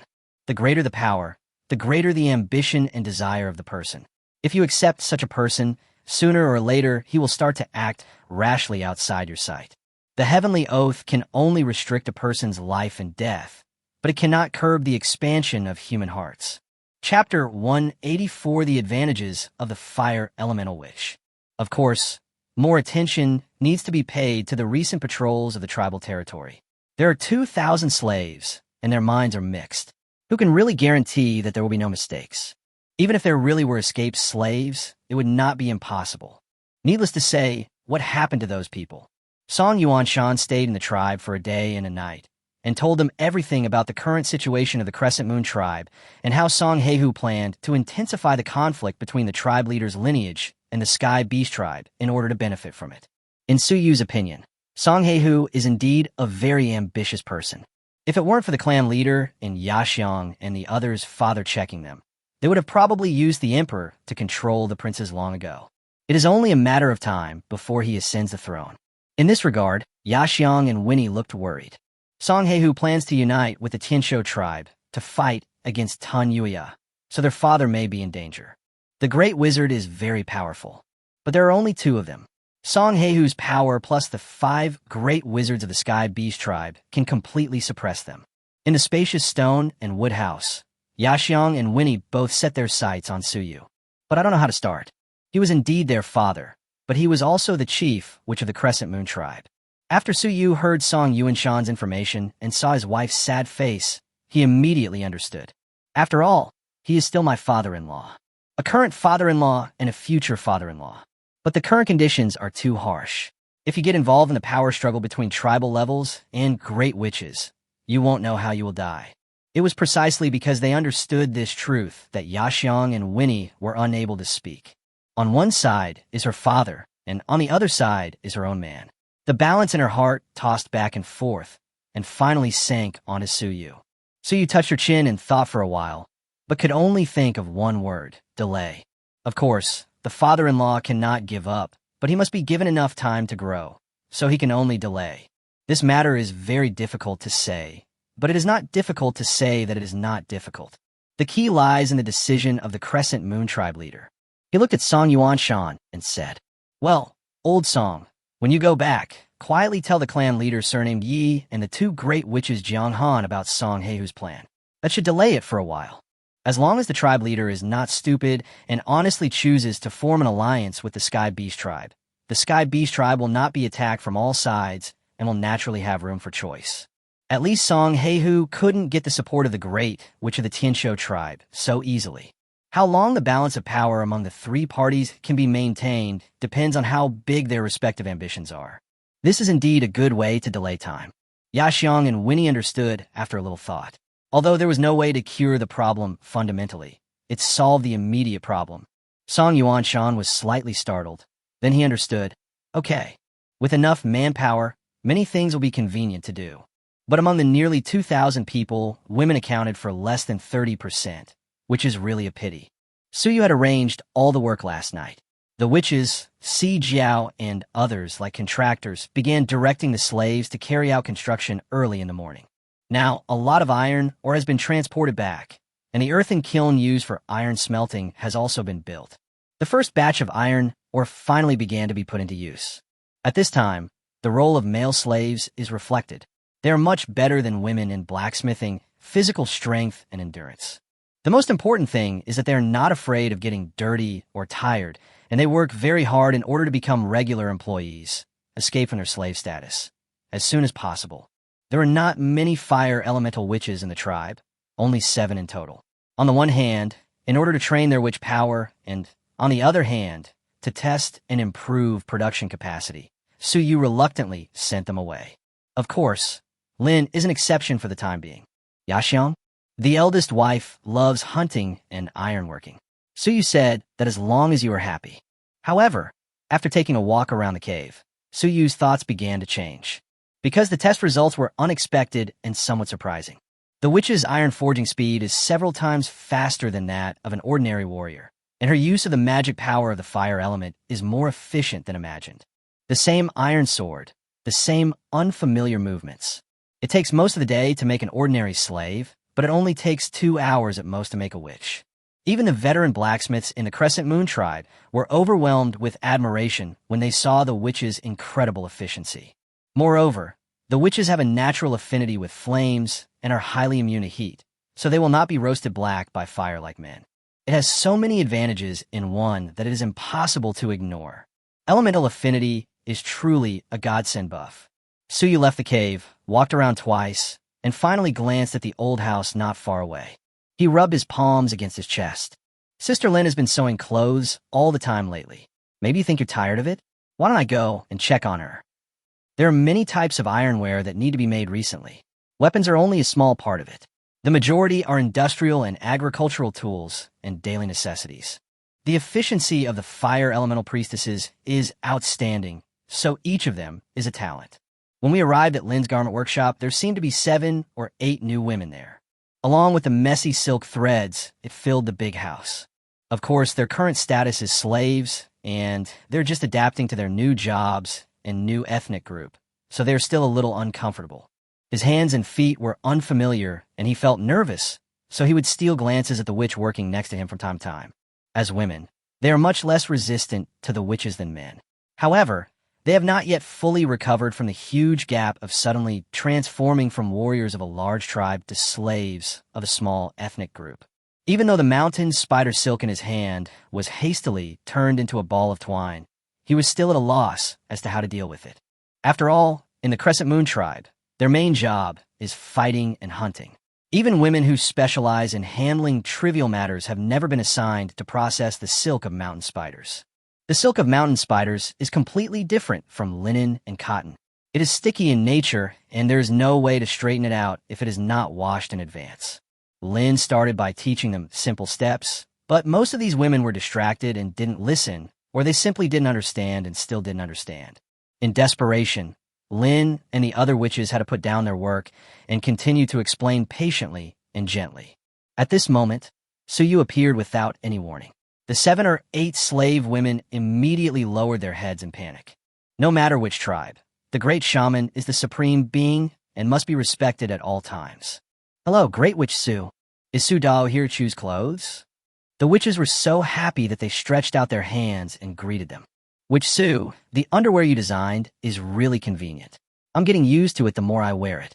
A beautiful young witch gently opened her outer garment, revealing her mature body as white as a lotus root. Sister Lin also made a few new styles. They're so beautiful. Witch Su, take a look. Chapter 185, Lin's Ambition. This. Suyu glared at him instantly and recorded it. Ahem. I'll watch it when I have time. I'll watch it when I have time. Hey, then I'll wait for you, Sudal. I'm always free. I live in a stone and wood house in the northwest with the bamboo bough hanging at the door. Okay, I'll remember it. Suyu was embarrassed. My goodness, this hits me right in the face. The witch attacked, and the real damage was off the charts.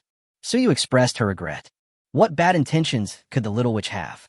If Suyu didn't have something to talk to Sister Lin about, she really wanted to take this energetic witch back to the house to have a good talk about her ideals in life. How could she not work hard at such a young age? She needs to be taught patiently and carefully. Lin stood up with a slightly red face and immediately came in front of Suyu. He didn't pay much attention to the conversation between him and the witch. After all the witches in the tribe admire Suyu very much, and many of them are interested in that aspect. It seems that I am included in this. When she thought of this, Lin became extremely embarrassed and the blush on her cheeks deepened. Suyu, what's the matter with you coming here? Lin pulled Suyu out of the door. With him in the house, the witches and slaves could not work. Suyu jokingly said, Can't you come over if you have nothing to do? I haven't seen you for a few days, and I miss Sister Lin a lot. So I came to see you. Lin was startled. Even the base of her neck turned red. She lowered her head, her heart pounding. Her little hands tugged at the corner of her clothes, and she spoke a little incoherently. No way you can come whenever you want. When Lin heard Suyu say that she missed her, she felt a little soft all over. I feel shy and happy at the same time, and the mood is indescribable. I miss you too, Suyu. As if thinking of Winnie's words of advice that night, Lin mustered up the courage and spoke softly. Now it was Suyu who felt numb, because he could tell that the word once spoken by the two people did not mean the same thing. I was just saying hello as a joke. Lin blushed shyly, her face as red as the sunset glow, which meant something completely different. Suyu is not a fool, and she had noticed that something was wrong with Lin before. This feeling is even stronger now. However, Suyu didn't intend to explain anything.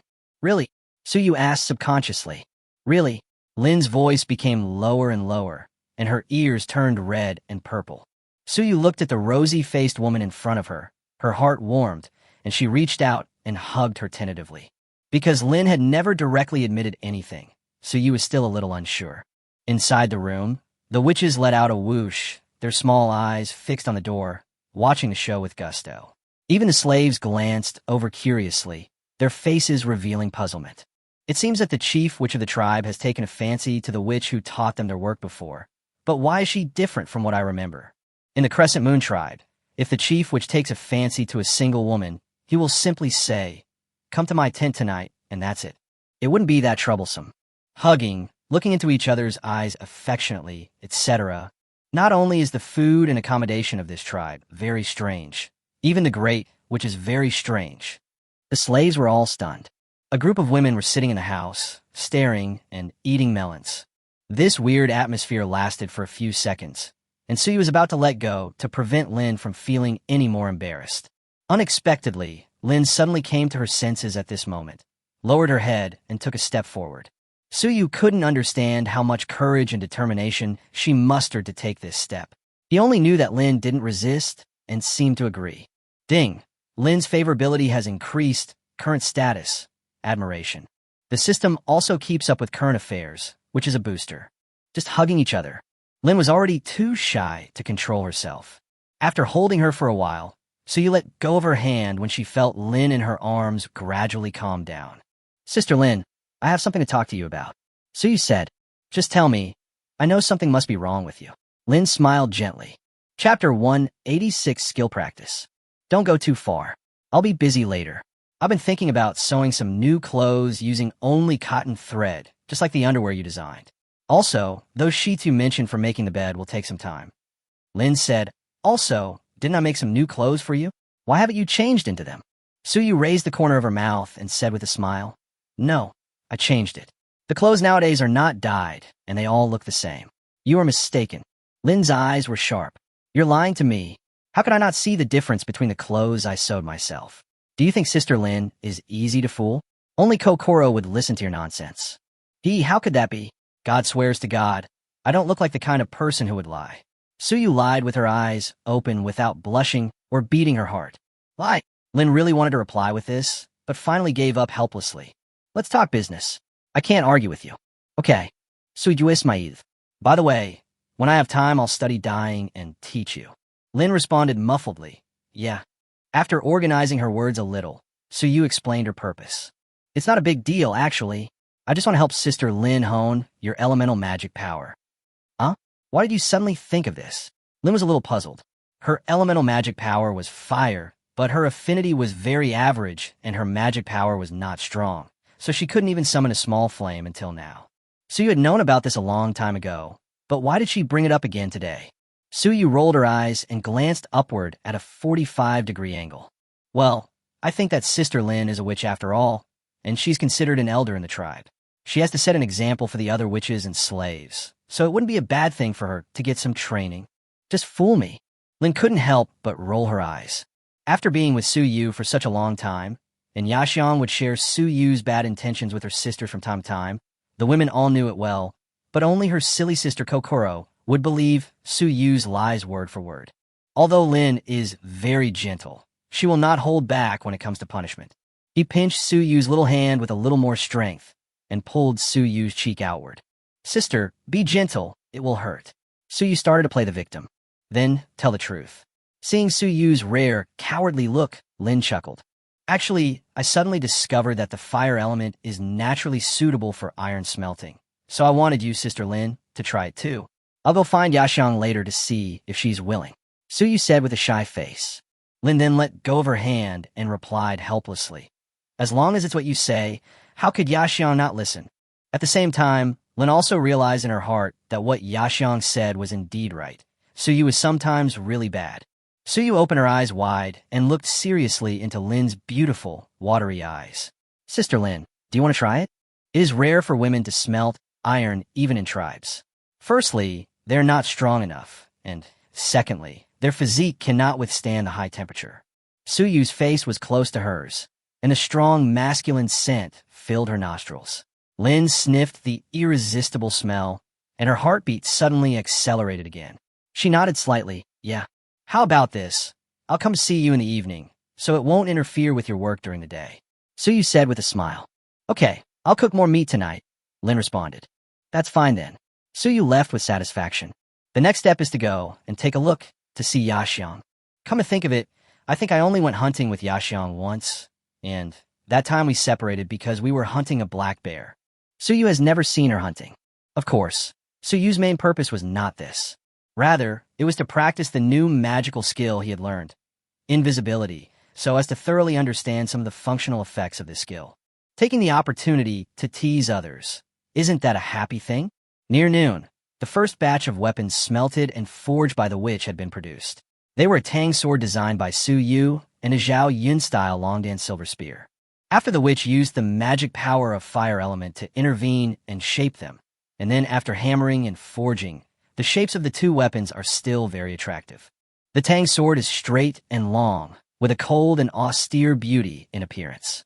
Even women who don't like weapons will stare at it and can't let it go. The gentian spear is solid and powerful.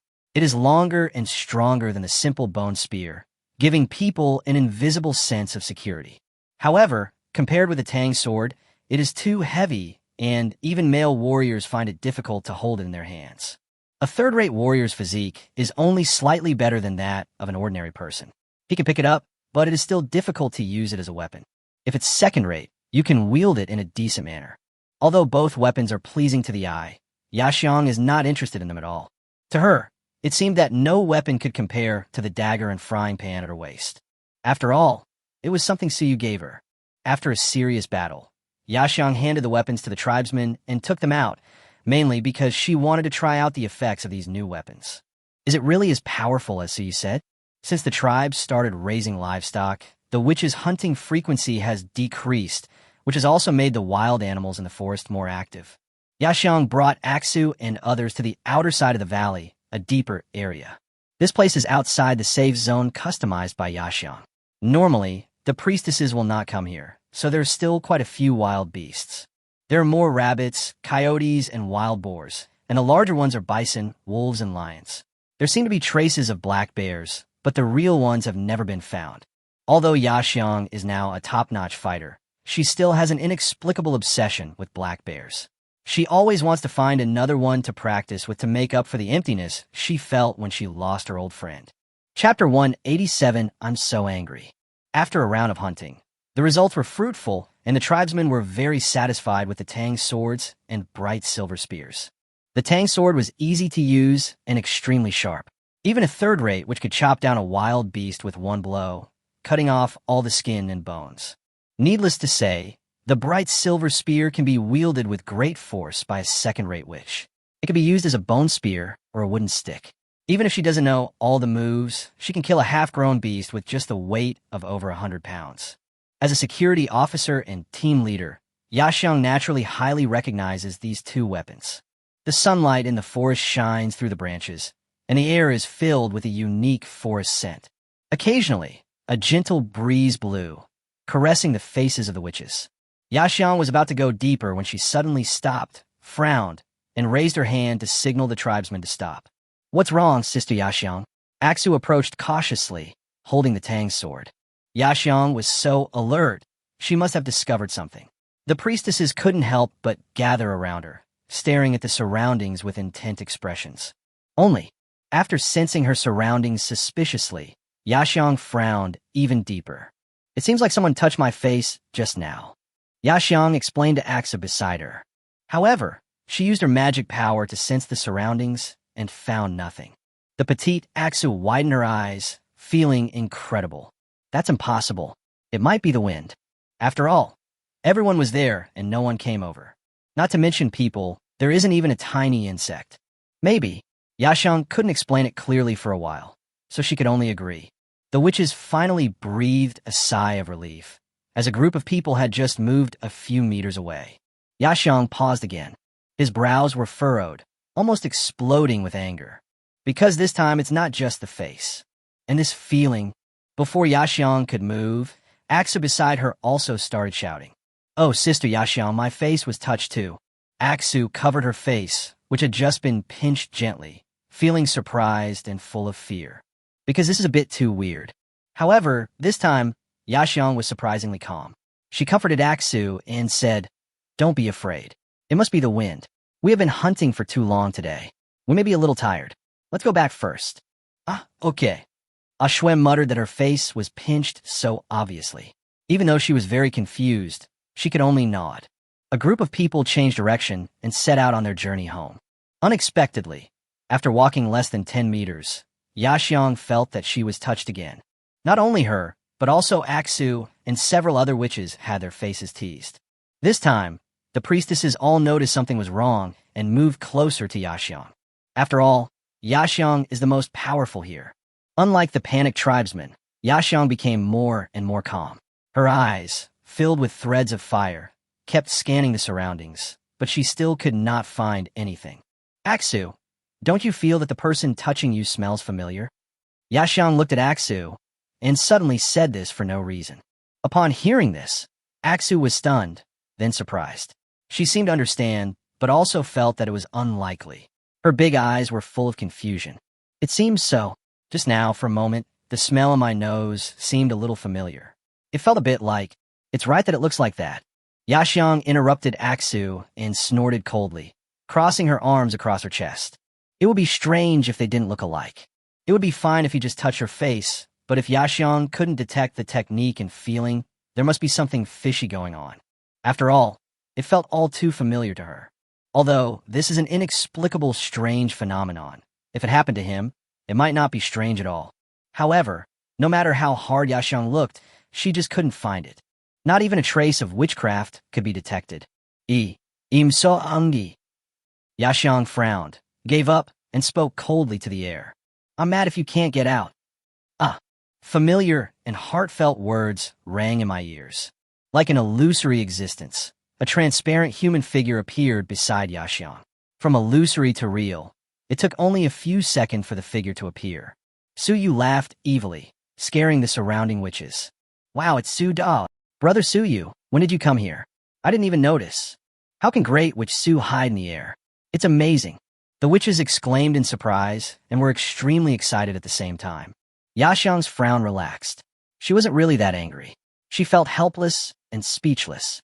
Weren't you enjoying the touch just now? Yaxiang rolled her eyes in annoyance. I just want to familiarize myself with my new skills. Suyu butted hatit. The witches went back home, while the curious ones walked closer, wanting to hear about what had just happened. Yaxiang was naturally very interested in this. Did you really hide in the air just now? I looked for you for a long time, but couldn't find you. Yaxiang was a little unwilling. After all, she was already a top-notch warrior, but she didn't even notice that someone was hiding next to her. Suyu smiled, shook her head, and said, How can I hide in the air? That's my combat skill. To put it simply, it makes me transparent, so you can't see me. Is there such a fighting skill? Yaxiang was very curious. I just learned it recently, Suyu said proudly, and after the experiment just now, he found that as long as he did not attack the opponent, did not use a huge amount of magic power, and did not generate fluctuations in magic power, even if he came into contact with the opponent in person, his body would not be released from the invisible state. In other words, once you enter this state, as long as you don't deliberately seek death or are not affected by a large-scale attack, it is generally difficult for others to discover your whereabouts.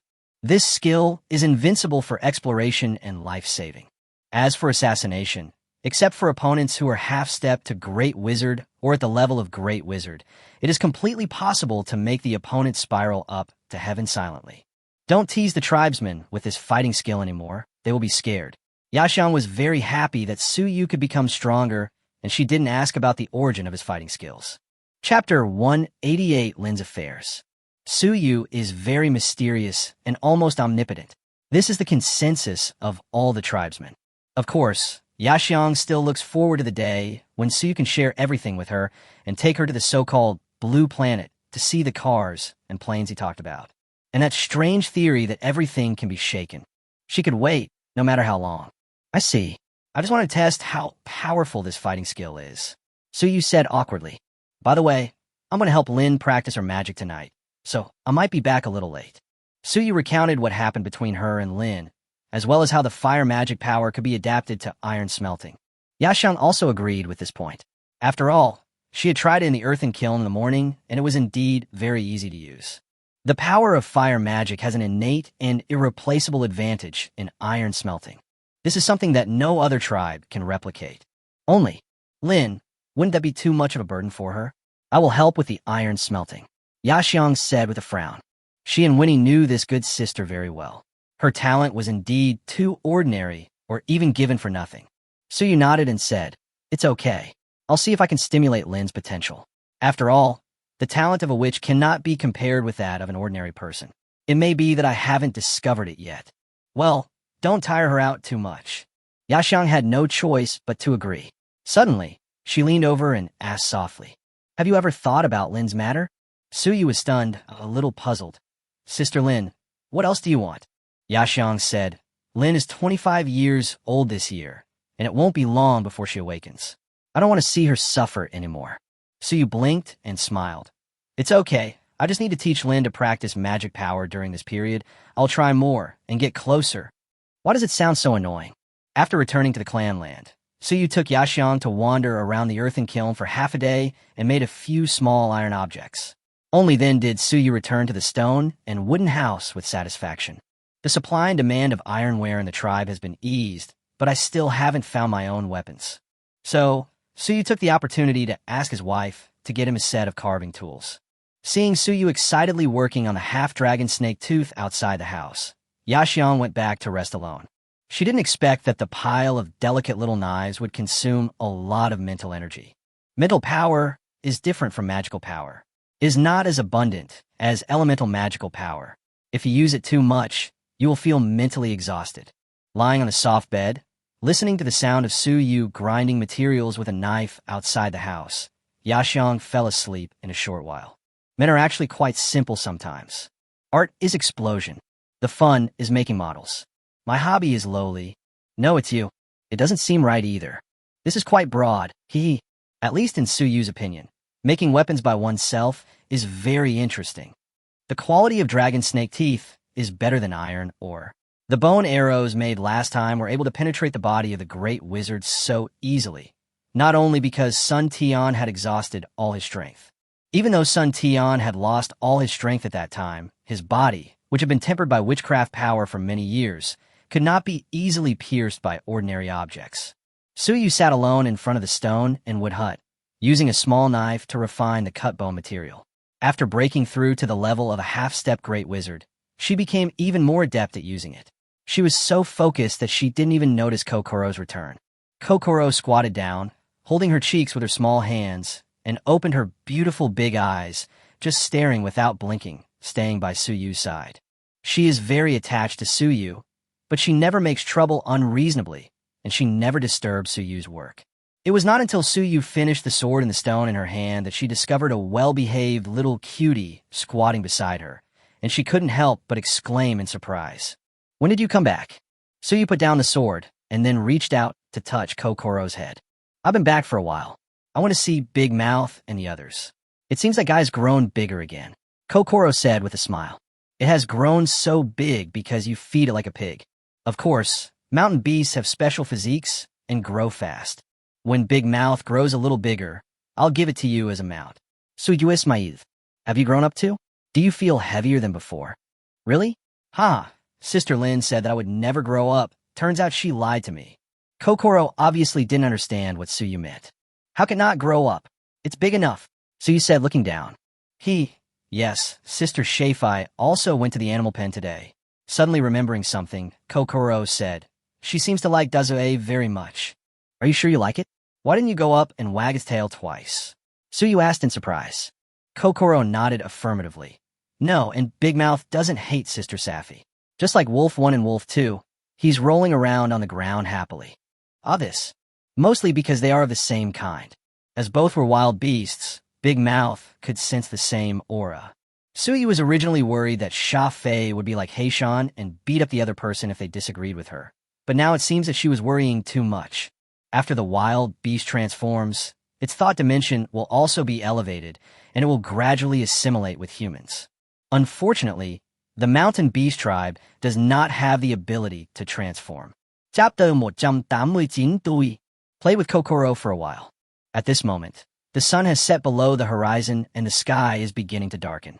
Because Suyu had promised Lin that she would supervise her practicing magic power in the evening, she stopped teasing the little cutie. After putting Kokoro down, the girl ran back out of habit and bumped into Yaxiang, who had just woken up. "I'm going to Sister Lin's place for dinner tonight, so you don't have to prepare my portion," Suyu said after seeing Yaxiang. "Are you going to your sister's place?" "I want to go too." Kokoro was extremely excited. Just as she was about to jump back into Suyu's arms, Yaxiang grabbed the back of Fate's collar and pulled her back. "I understand." Yaxiang whispered a few words in Kokoro's ear, and Kokoro immediately calmed down. "Is that so? Then I won't go over." Kokoro blinked her big eyes and waved at Suyu. "Brother Suyu, come back soon." "Yeah, for sure." Suyu left. Today's camp has been expanded several times, with dozens of floors inside and outside, and bonfires stretching into the distance. Even Suyu couldn't help but sigh. In just a few months, the witch tribe has grown from a weak force of 60 or 70 people to what it is today. Even if the 2,000 gifts sent by the Crescent Moon tribe were excluded, their overall strength had grown considerably. 10,000 people form a tribe. Although there is still a long way to go to achieve this goal, the tribesmen firmly believe that that day will come soon. Because they have Su Dao, everything is possible. Passing through the former big house, Su Yu glanced around leisurely. The big house was now used as a private bathing room by Winnie and Lin, so Si Jiao and others did not demolish it and rebuild it. Although Yaxiang has built a new, big bathtub, she still comes here occasionally to take a bath with her sisters. At this time, there was a faint firelight in the big house, and several young witches were carrying buckets of water in. After seeing Su Yu, he immediately showed a bright smile. "Hello, Great Witch Su. Come in and take a rest. We'll prepare something to eat for you." "Witch Su, we are preparing bath water for the chieftain. Would you like to use it first? We can get more from the well." The sweet voices of the witches made people's ears numb. Su Yu coughed lightly and said, "Why do you always attack me with sugar-coated bullets? If I can't handle it and become corrupt, it will be your fault." Su Yu smiled back and waved her hand. No, I have something to talk to Lin and the clan leader about. I'll come and play with you guys when I'm free. You guys go ahead and do your work. After you get some water, go back and rest early." The witches seemed a little disappointed, but soon became optimistic again. "Is that so? Then you must come when you have time. Our house is big and there is plenty of food. You can stay here if you want." The clan leader also said that if Su Dao goes to someone's place, just prepare some delicious food. Also, you need to conserve your energy. Forehead. When did Winnie say what she meant by conserving her energy? How do you understand me so well? No, I need to ask you in detail later. After saying goodbye to the witches, Su Yu soon arrived at the tree house. Come to think of it, I haven't been here for a long time, and the next few meetings were all held in the stone and wood house. There was a flickering fire in the tree house, and the aroma of spicy meat wafted in. Lin sat beside the campfire, carefully stirring the meat in the clay pot with a wooden spoon. Gentle and quiet, if she wears an apron, she will be a model of a virtuous wife who is good at both housework and cooking. Her long hair was gathered on one side of her shoulder, and her rosy face looked much more delicious than meat against the backdrop of the firelight. Comparison between the two. Then he looked at Winnie, who was lying on the fur blanket next to him. Hetu, a complete loser who just eats and drinks for free. Winnie just lay there, turning over from time to time. Hetu. Damn, don't tell me. It's really beautiful. Lin, the meat isn't cooked yet. I'd better come and help you. Su Yu is here. Huh? Are you here? Lin turned around and saw Su Yu, who had just walked into the treehouse. She stood up hurriedly and said with some guilt, I thought you would come later. If you're hungry, eat some fruit first. It's okay. I'm not hungry. Sister Lin, please cook slowly. There's no rush. Then sit down for a while. I'll call you when I'm done. Okay, then I'll wait for you. Su Yu turned around and took 2 steps, then sat down next to Winnie. This blanket was recently sewn by Lin. It is thick and comfortable. No wonder this guy likes to lie on it. Chapter 190, The Dream of Salted Fish. Lin suddenly turned around and asked, Su Yu, do you want to add more chili? Add a little bit. I like spicy food. Su Yu replied with a smile. Although Lin felt that the atmosphere between Su Yu and Winnie was weird, she didn't think much about it. After a long while, the lazy guy finally groaned softly. Lin told me you would come over tonight. Su Yu curled her lips and said, I'm here to help Lin train her magic power. Winnie's eyes widened immediately. Her mouth puffed up, and she continued to hum. Did you just grab Lin's hand? She didn't resist. What happened to you two? Lin is notoriously shy among her sisters. So Winnie naturally thought of other things. After all, in her eyes, it was not strange that Su Yu would do this. Puff! Su Yu laughed out loud and was shocked.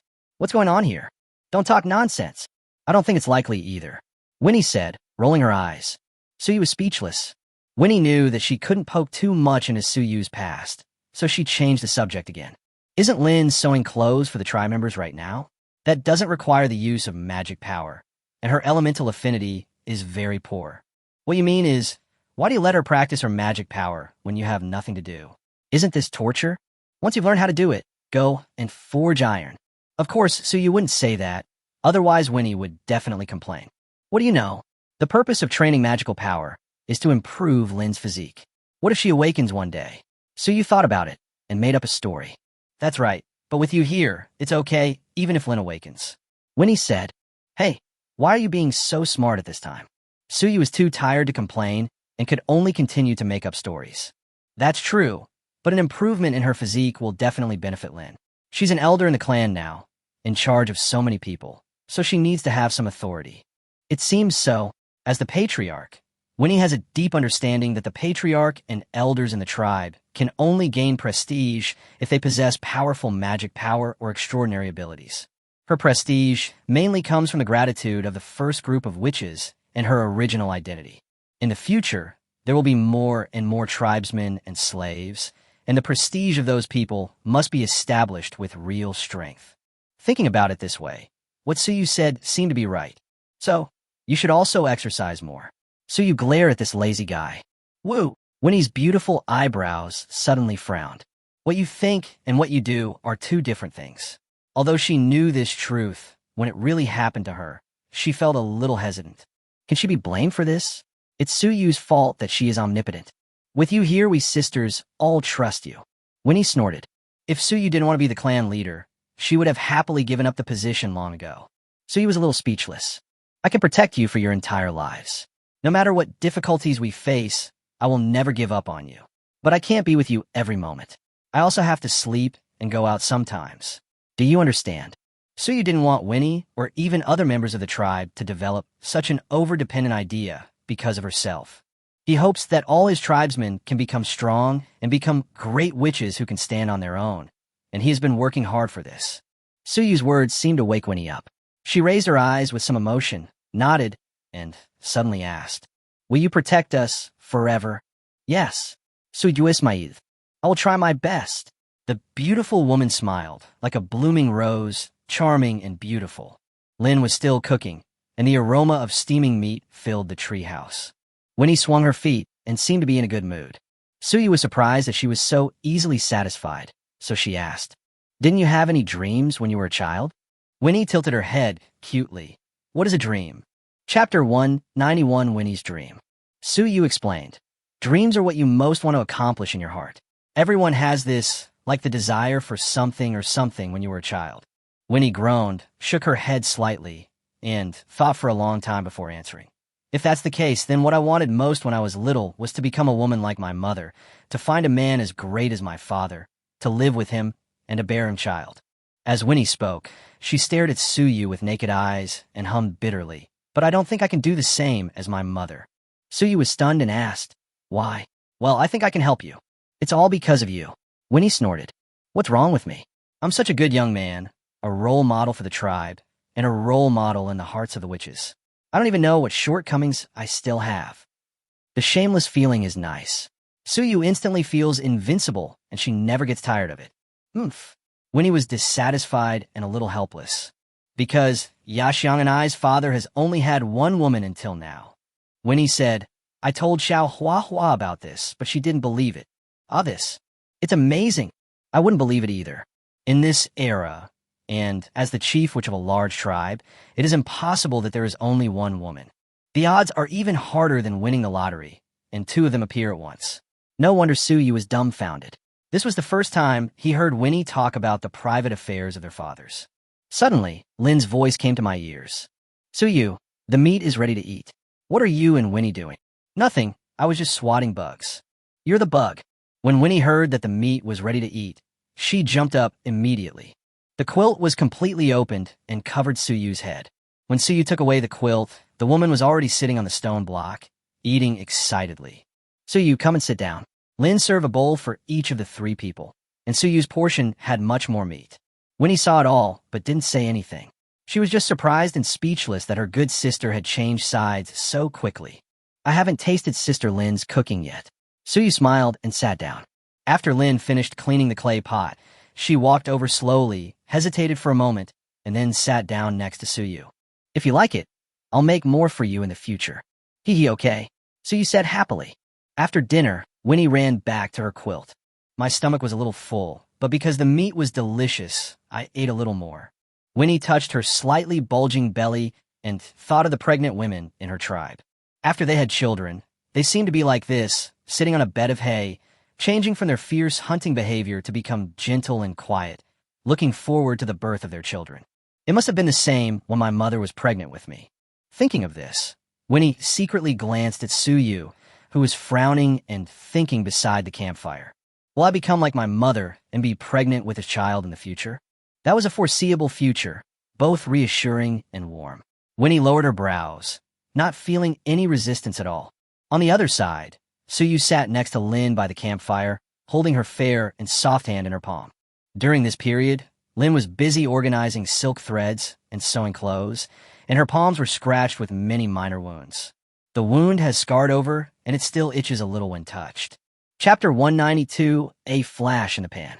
Is this all that's needed? Lin tilted her face slightly, because Suyu said that it was necessary to check the magic power and elemental affinity, and it would be best to touch the body part. So Lin thought about it and reached out her hand. Suyu grinned. That's fine. In fact, this process is not necessary at all. Most of Lin's information can be clearly seen through the system, but doing so would be such a waste, such a rare opportunity. Suyu played with her little hands while checking Lin's information. Mycas are different from ordinary warriors. They will undergo some strange changes due to the growth of their magic power or the sublimation of their spiritual thoughts.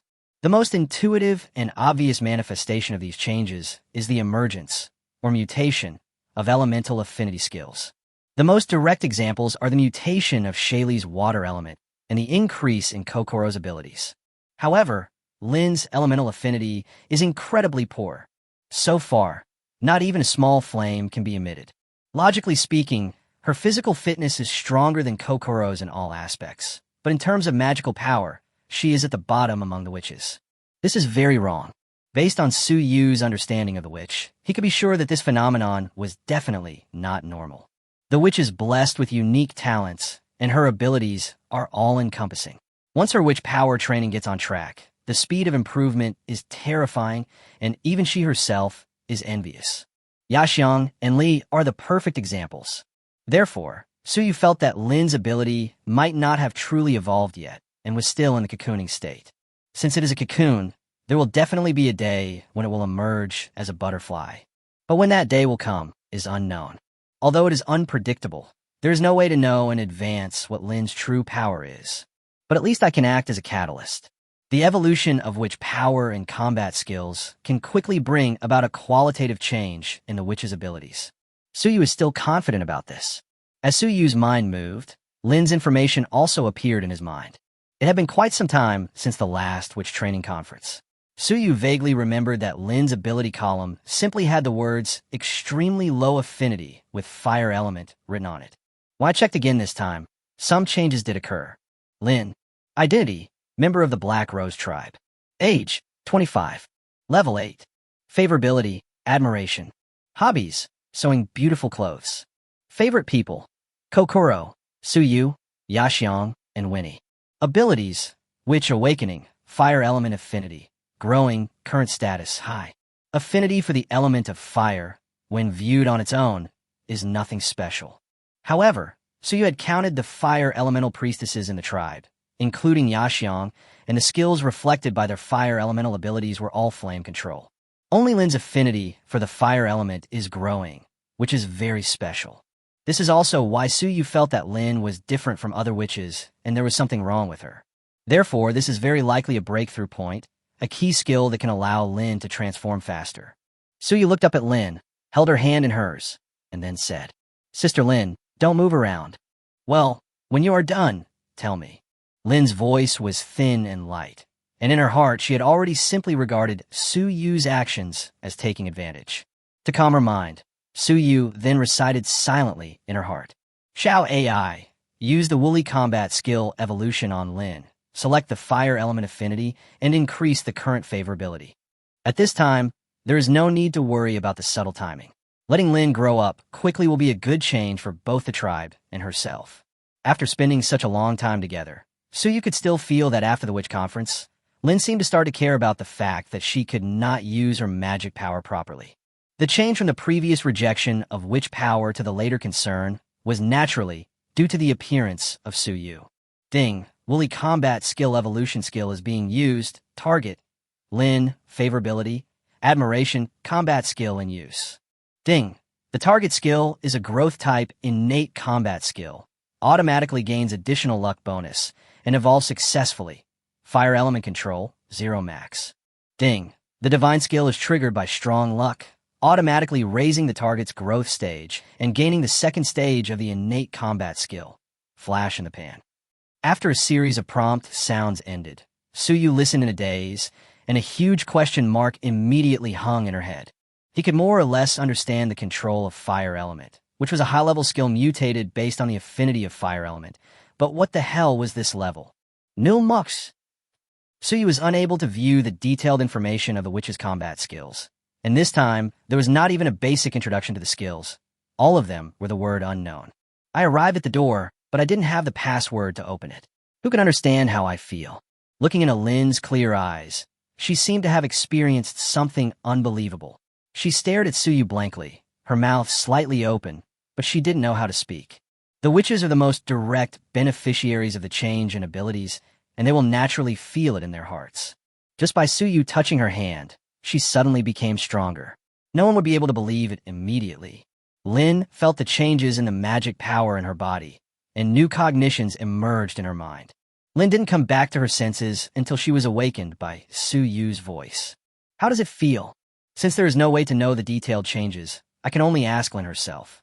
My hands are a little numb. Lin answered subconsciously. It's normal to feel numb after being touched by Suyu for so long and keeping this action. Suyu's next words were choked back. She coughed twice and then let go reluctantly. Pulling her hand back, Lin looked at Suyu's unhappy expression and couldn't help but chuckle. She silently extended her other hand, her face slightly flushed with heat, her voice as soft as water. This hand is numb. Can you help me rub it again? Chapter 193, Coward. This. Suyu was stunned and instantly became alert. Sister Lin, if you're tired from work in the future, come to my room and I'll give you a free massage. Ever since Suyu hugged her during the day, Lin felt a little more relaxed. No matter what Suyu said or did, he would just agree foolishly. Lin's ability has improved significantly. Although she couldn't immediately figure out what that skill was, Lin herself was very happy. At least, she could control small flames. It is no longer like before, where there is a possibility of failure when summoning little flames. However, just reaching this level is still not enough to meet the basic requirements of iron smelting. Suyu plans to train and observe for a while. Woolly training still depends on one's own efforts. Suyu can only provide advice and guidance, so the focus in the future will still be on Lin herself. After telling Lin some details that needed attention, Suyu stretched and stood up from the campfire. Sister Lin, practice more when you have time. Don't worry about the iron smelting for now.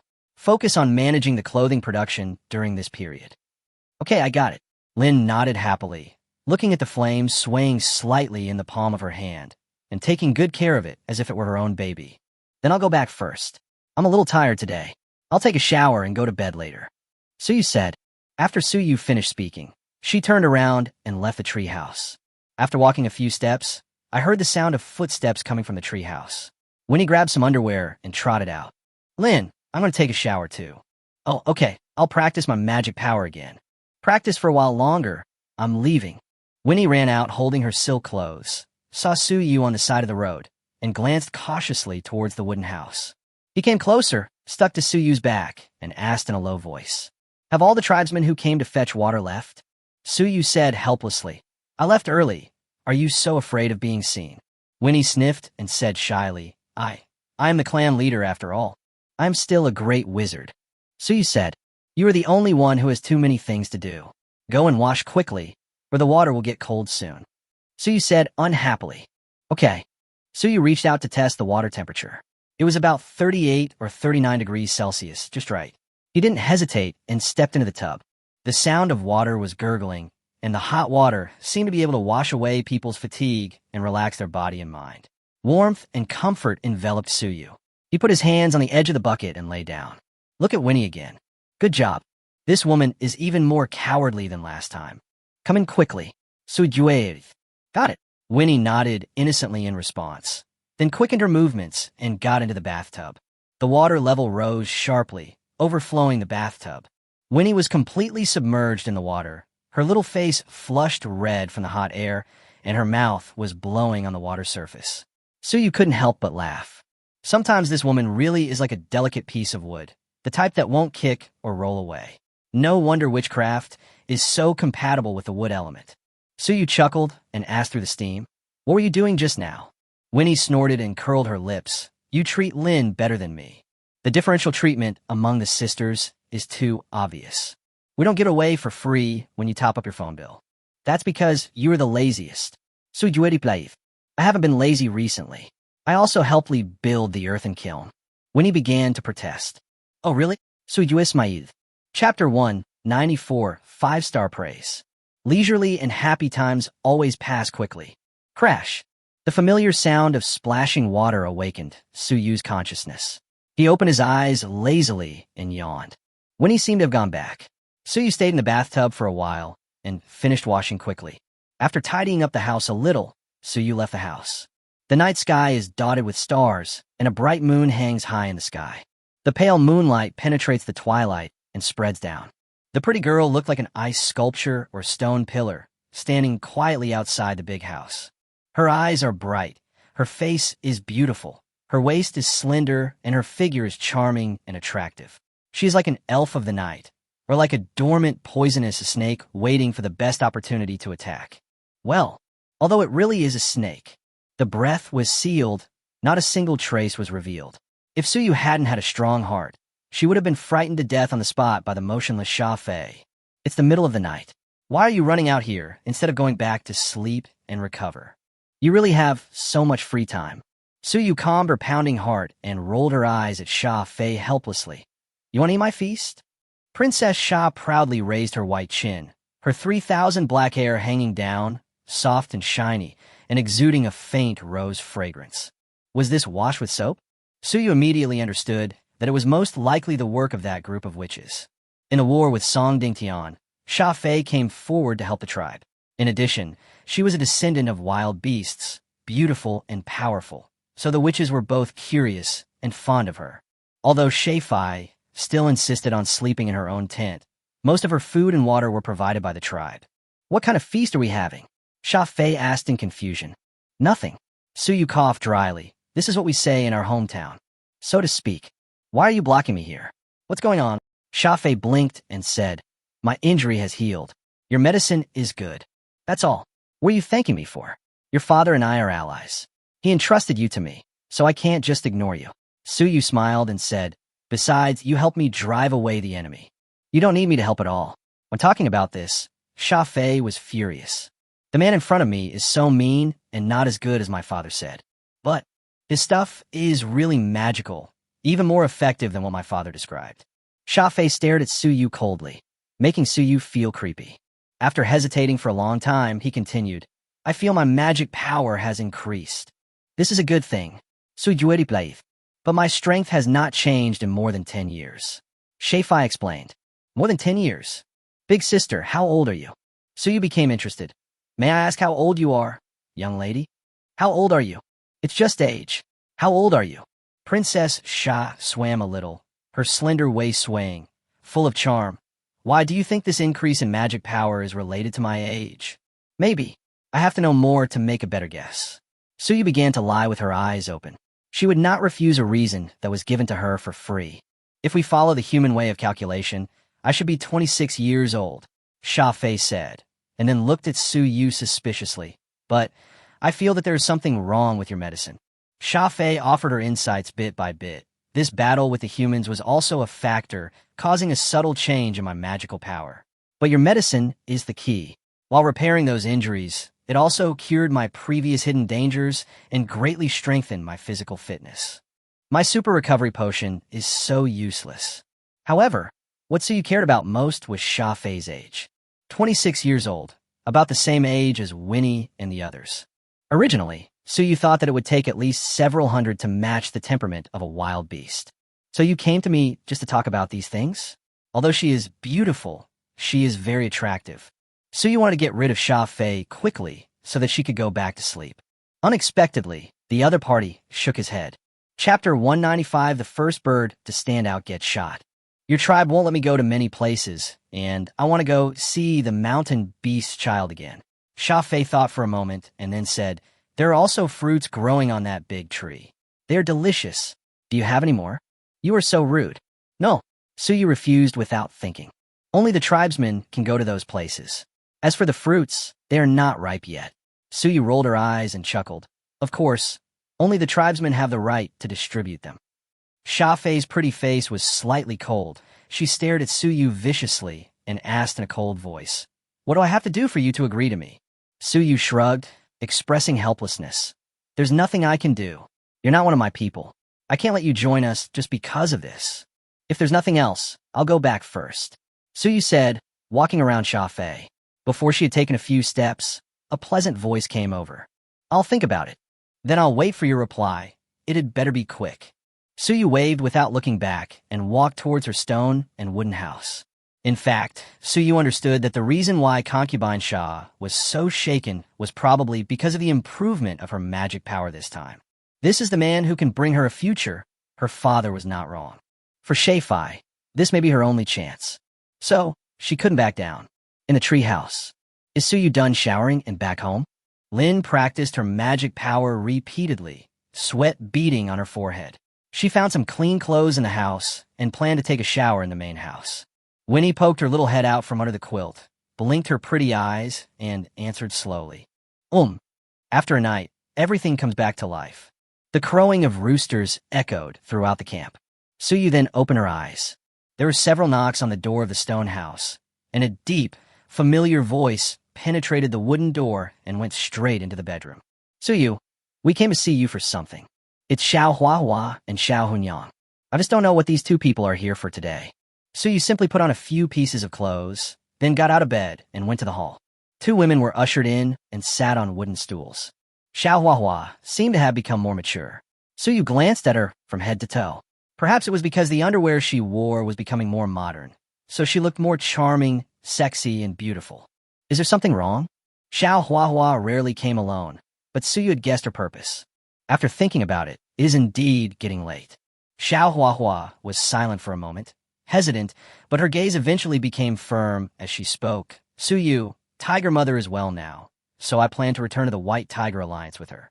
It really is this matter." "Okay." Suju nodded. She is not one of his people. At most, she is a good friend. There was no reason for him to keep the other party in the camp. "When are you planning to leave?" Xiao Huahua was choked when she heard this. "I originally planned to finish my talk and leave in the afternoon or the next day.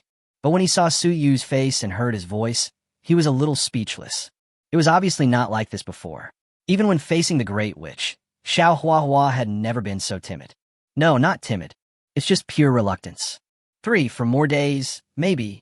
The immediate departure was postponed in the blink of an eye. Xiao Huahua herself didn't know why she responded like that. Xiao Hunyang beside her remained silent. For her, everything should be decided by the young lady. Chapter 196, Xiao Huahua's Decision. "Oh, that's fine. I happen to have something to do these 2 days, so I may not be able to see you off. A few days later is fine." Suyue nodded. Now that the tribe has grown, Suyu has plans to train ordinary warriors, divide the troops into different types, and make the best use of them, although the direction of the war is now decided by the Great Witch. But Suyu always felt that such an era would eventually pass. And it won't be long. This inexplicable sense of crisis forced him to think deeply. If such a day really comes, the overall combat power of the tribe will truly replace the existence of the Great Witch and become the key to determining victory or defeat. "Are you going to see me off?" Xiao Huahua felt warm in her heart when she heard Suyu's decision. In fact, after the battle with Song Ding Tian, Xiao Huahua was a little confused. The appearance of Suyu repeatedly shattered her view of the world. From an inconspicuous first-class warrior to today's half-step great wizard, he is almost on par with his father. Especially the strange knowledge in his mind, which was almost countless years ahead of other tribal alliances. A man like this, young and handsome, almost all the women in the tribe had a good impression of him. Xiao Huahua knew this very well. After all, she herself had such an idea. She was a little flustered and at a loss. Xiao Huahua knew that if she continued to stay, she might not want to leave. At least, I'd better go back to the Alliance and tell my father and sister that I'm safe.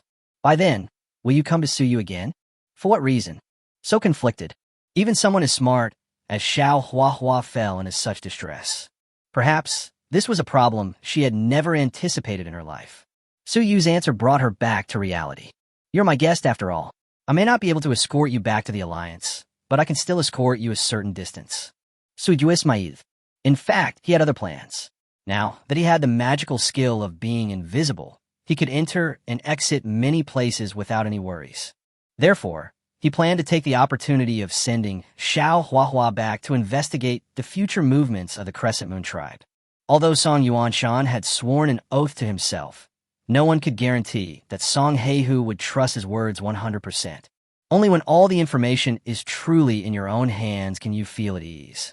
The situation is changing rapidly now, so we should be more careful in all aspects. Is that so? Xiao Huahua replied in a soft voice, seeming a little disappointed. Don't worry. The people who robbed and killed you in Shaoyang were Song Dingtian's men. They're all dead now. Your safety won't be a big problem. Suyu stood up and walked to Xiao Huahua's side. Besides, I didn't say I would definitely send you halfway. Really? Xiao Huahua's dim eyes regained their luster. Even though he knew that Suyu might be comforting him, he couldn't help but feel happy.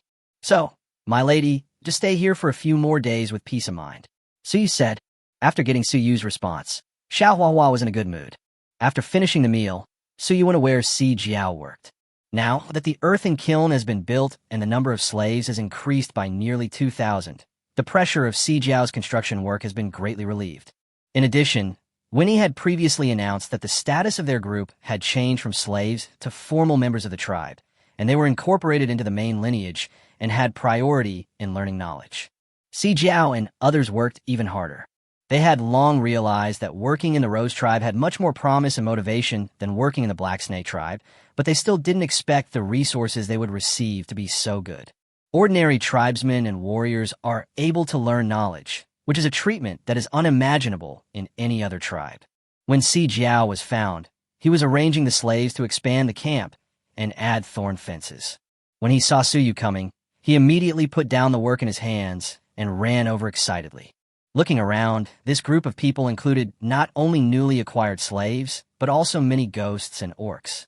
When Miao saw Suyu, he meowed and walked over while twisting his waist. The posture is strange and crooked, but is wiggling beautifully. Suyu's brows twitched as she watched. No, why don't you just walk properly? Why not learn from Shefai? Theirs is a tail, yours is a leg. Great Witch Su, do you have something to confess? Si Jiao looked straight ahead, as if all the monsters and demons except Suyu were not his eyes, including the coquettish female orc leader beside him. Sudao, long time no see, Miao. Miao licked his lips and looked at Suyu with a faint gaze, a sweet scent coming to his nose. Long time no see. Suyu rubbed her nose and then commented, Miao, you walked so awkwardly just now. Huh? Like this? I actually think it's pretty nice, Miao. Miao tilted his head and asked in confusion. You learned from Shefai? That's right, Miao. Miao nodded. The male orcs in the tribe stared at her when she walked, so I want to learn from her. Don't even think about it.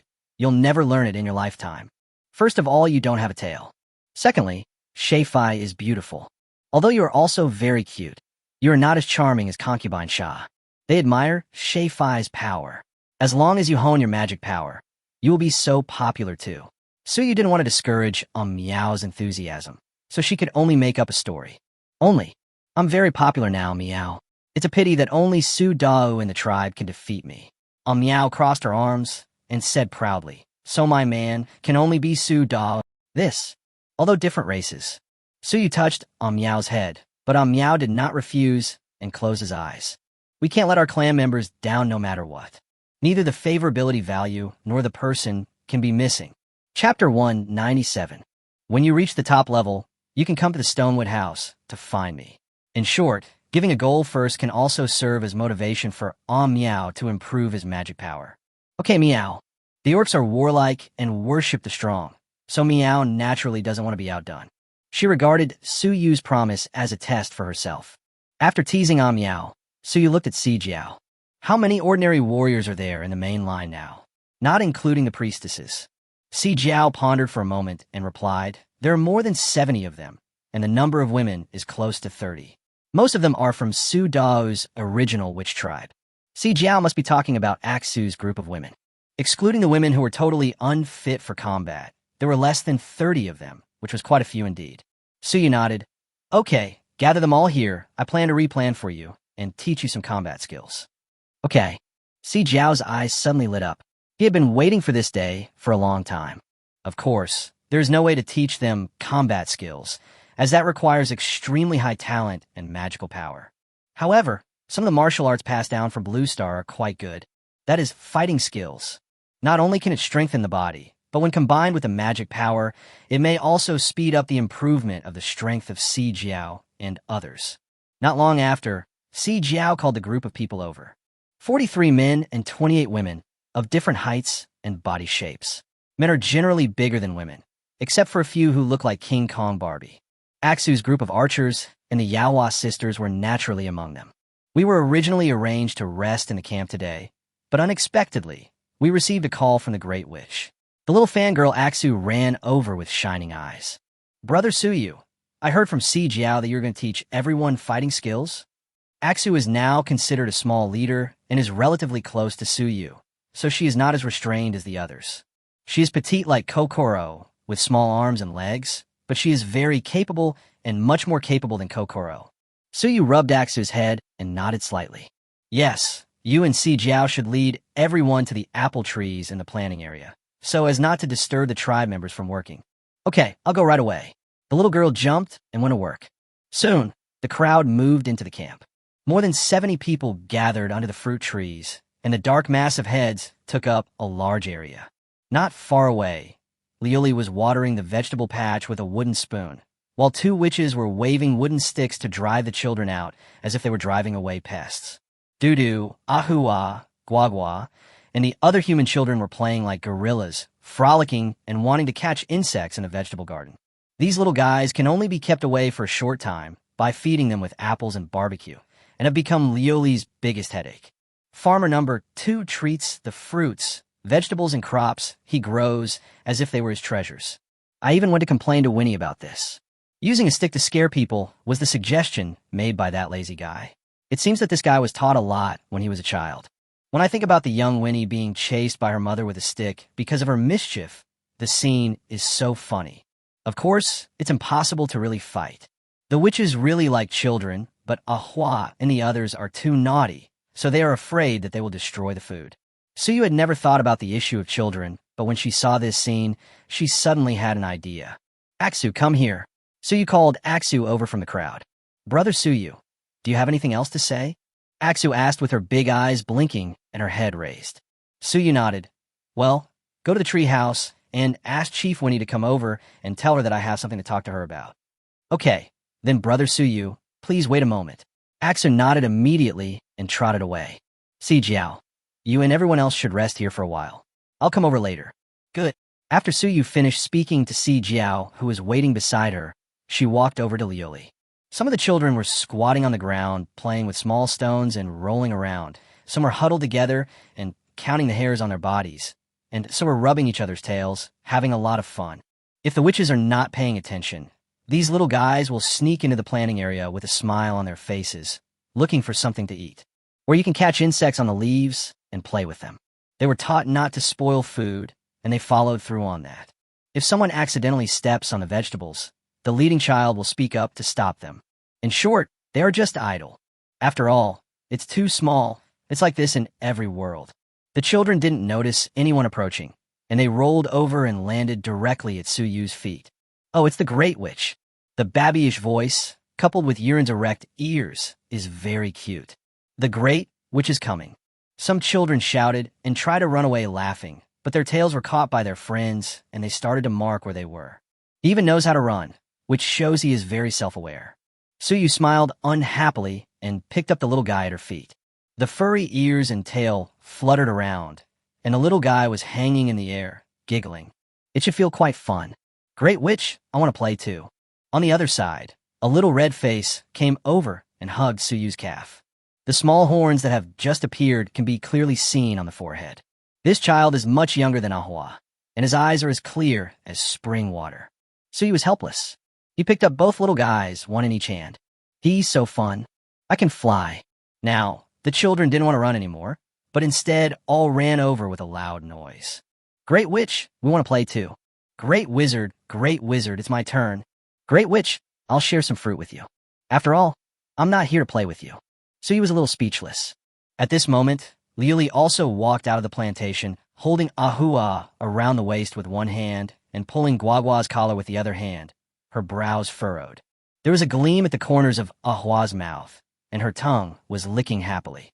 No matter how you look at it, it looks like he just finished eating secretly. Guagua was even more impressive. He was holding half a piece of fruit or vegetable in his hand and was chewing it seriously. Ahua, Guagua, if you catch us again, I will let the tribe leader lock you up. Liuli threatened. Sister Liuli, that thing fell down by itself. I just picked it up and ate it. Ahua's eyes rolled around, and she was many times smarter than the honest Guagua next to her. You said last time that it flew into your hands by itself. Liuli was speechless and bumped into Suyu head-on. Her little face turned red, and she dropped the two little things. Ouch! Ahua fell on her buttocks, and another fruit rolled out of her clothes. She quickly stuffed it back in. Chapter 198 School. Liuli completely exploded and came to Suyu with a blushing face, pouting and said aggrievedly, Brother Suyu, Ahua and the others always come over to play and eat the fruits grown in the fields. Suyu put down the playing child in her hand, pinched Liuli's cheek, and said with a smile, It's okay. It's just a plant for everyone to eat. I will take care of their affairs. Yeah, Liuli nodded, finally feeling relieved. In her heart, Suyu is still much more reliable than Winnie. When Ahua saw Suyu, she immediately became numb. She put her hands behind her back and behaved unbelievably well. The little foot kicked Guagua, who was still sitting on the ground eating fruit, and hummed softly, Stupid cat, Brother Suyu is here. Guagua turned his head, with the red juice on the corner of his mouth still not wiped off. He shook his little tail and wiped his mouth. That should be a tomato. Suyu had asked Kokoro to send Liuli a lot of seeds before, including tomato seeds. I didn't expect it to have grown up already. I haven't even tasted it myself. Okay, stop wiping. Suyu squatted down, patted the two little foodies' faces, and pulled their baby fat. Compared to before when they had nothing to eat or drink in the mountains, they were now plump. When the fruits and vegetables are ripe, they will naturally be distributed to everyone. This is food shared by the tribe. Before that, you're not allowed to come here to eat it. Do you understand? Suyu said. Suyu didn't want to say anything about punishment. After all, they were all children, and it was normal for them to be a little greedy. Foods like tomatoes and apples are really hard to resist in this era. Including Shafai, everyone felt a little greedy after eating. Ahua lowered her head and nodded slightly. She hesitated for a moment, then took out the tomato she had just stuffed back from her arms, feeling a little reluctant. Can I keep this? I'm planning to bring it to my father. Suyu smiled bitterly and couldn't help pinching Ahua's nose. I will let Wei and I keep your father's share. He is also a member of the clan and will definitely not forget it. This is because they are afraid that Red Wolf will be away on a business trip and the tribe will not give him resources. Since her father is not around and most of the people in the tribe are humans, it is reasonable for the little girl to be worried. So, Ahua's loss of security is largely due to herself. After all, there's an essential difference between relatives and playmates. Suyu rubbed Ahua's head with some guilt. If you feel lonely, you can go to the animal pen and find Kokoro. Hey. The little girl burst into laughter immediately. But next time you want to play, you can only play under the apple tree and don't cause any more trouble for Liuli. Soon, Winnie followed Aksu over. This guy must have just woken up, yawning lazily. After seeing Suyu, he seemed to remember something, and his cheeks flushed slightly. She straightened her clothes and then walked into the crowd. When she came to Suyu, she glanced around with her beautiful eyes and quietly tugged at Suyu's clothes. What's the matter? I'm still sleeping. When the children saw Winnie, they greeted her respectfully. Although she didn't show up often, they still knew that Winnie was the leader of the tribe. I'll find you something to do, Suyu said with a smile, so that you don't sleep all day. If you get too fat, it won't look good. Winnie glanced at her own arms, legs, and waist, muttering, How could I have gained weight? You're lying to me again. Not yet. I don't know about the future. Suyu had to admit that this lazy guy didn't work every day, ate well, and slept well, but he didn't gain much weight. The curvy parts are all there, and the rest of her body is thin and slender, with a great figure. Perhaps this is the physique that girls envy, the ability to stay healthy even when eating. Winnie snorted, What do you want from me? When she saw this group of children in front of her, Winnie felt her eyebrows twitching, and she had a bad feeling. The little feet seemed to have their own consciousness and were trying to run away skillfully. Can you still run away with this? Suyu was sharp-eyed and immediately grabbed Winnie's hand with a wicked smile. Of course it's a good thing. It's a big deal for the tribe. You won't lie to me again, will you? Winnie didn't think there was anything big that needed her help. But I've already jumped into the pit, and it seems a bit difficult to climb out. Suyu rolled her eyes. When have I ever lied to you? I did that for the sake of the tribe. Okay, go ahead and say it. There are so many children watching us. Winnie's arm was grabbed, and she smelled Suyu's scent in her nose. Her heart was pounding, and her body was a little hot. She didn't know what was wrong with her recently. Whenever he gets close to Suyu, he will become panic involuntarily. In addition, the two of them had been intimate from time to time, and that strange feeling became uncontrollable. All in all, it's Suyu's fault. I have lived for more than 20 years and have never suffered so much. My heart feels itchy, as if there's a rabbit stuffed in it, scratching my ears and heart. It's so uncomfortable. It seemed that Suyu also felt that something was wrong with Winnie. She curled the corners of her mouth and said, I plan to set up a school for the children. You will be their teacher and teach them the knowledge of the tribe, such as numbers and words. Suyu waved her hand and asked the children to gather around. The little babies swayed from side to side like penguins, which was quite funny. It also keeps them busy and gives them something to do during their time. It was a good decision for both them and Winnie. Killing two birds with one stone, amazing. Originally, the most suitable candidate for the teacher should be Xiao Huahua, but unfortunately she is a foreigner, so she has to be ruled out. After hearing this, Winnie was a little confused. Her eyes widened, and she asked, What did you say? School? Teacher? This was something they would have to deal with in the future. So Suyu explained it patiently. Academy is the name of a place where people of the tribe are taught and learn knowledge. Teacher is a respectful title for people who possess knowledge. You teach your people what you have learned, and you become their teacher. Oh, Winnie nodded, not quite understanding, then said with a bitter face, But I only know how to count. I don't know the other things you mentioned, such as recognizing words. I'm here. I'll teach you. Suyu said, That's true. Winnie smiled. Suyu thought for a moment and said, How about this? The school will be temporarily located in your tree house and the big house next to it. You can take them away later and let them get familiar with the place. I'll have Si Jiao make some small stools and tables for them. Is there anything else? Winnie nodded. Not for now. I'll tell you if I think of it. After saying that, Suyu looked at the children and waved her hand. The children's eyes then fell on Winnie. You will follow the chief to another place later. Be obedient. If you don't make trouble, the chief will reward you with fruit. Chapter 199, Arms. When the children heard that there was food, they gathered around with their mouths watering. The younger ones hugged Winnie's feet, pulled her clothes, and babbled with joy. Okay, take the kids over first. I have things to do. Wei and I suddenly realized. Suyu, why do I feel like I've become a mother taking care of the child? It's an illusion, an illusion. Suyu is mirkith. Besides, letting you experience the feeling of being a mother in advance will give you experience in the future. Overall, this is a good thing. Woo! Winnie curled her lips. What he said made so much sense that I was speechless.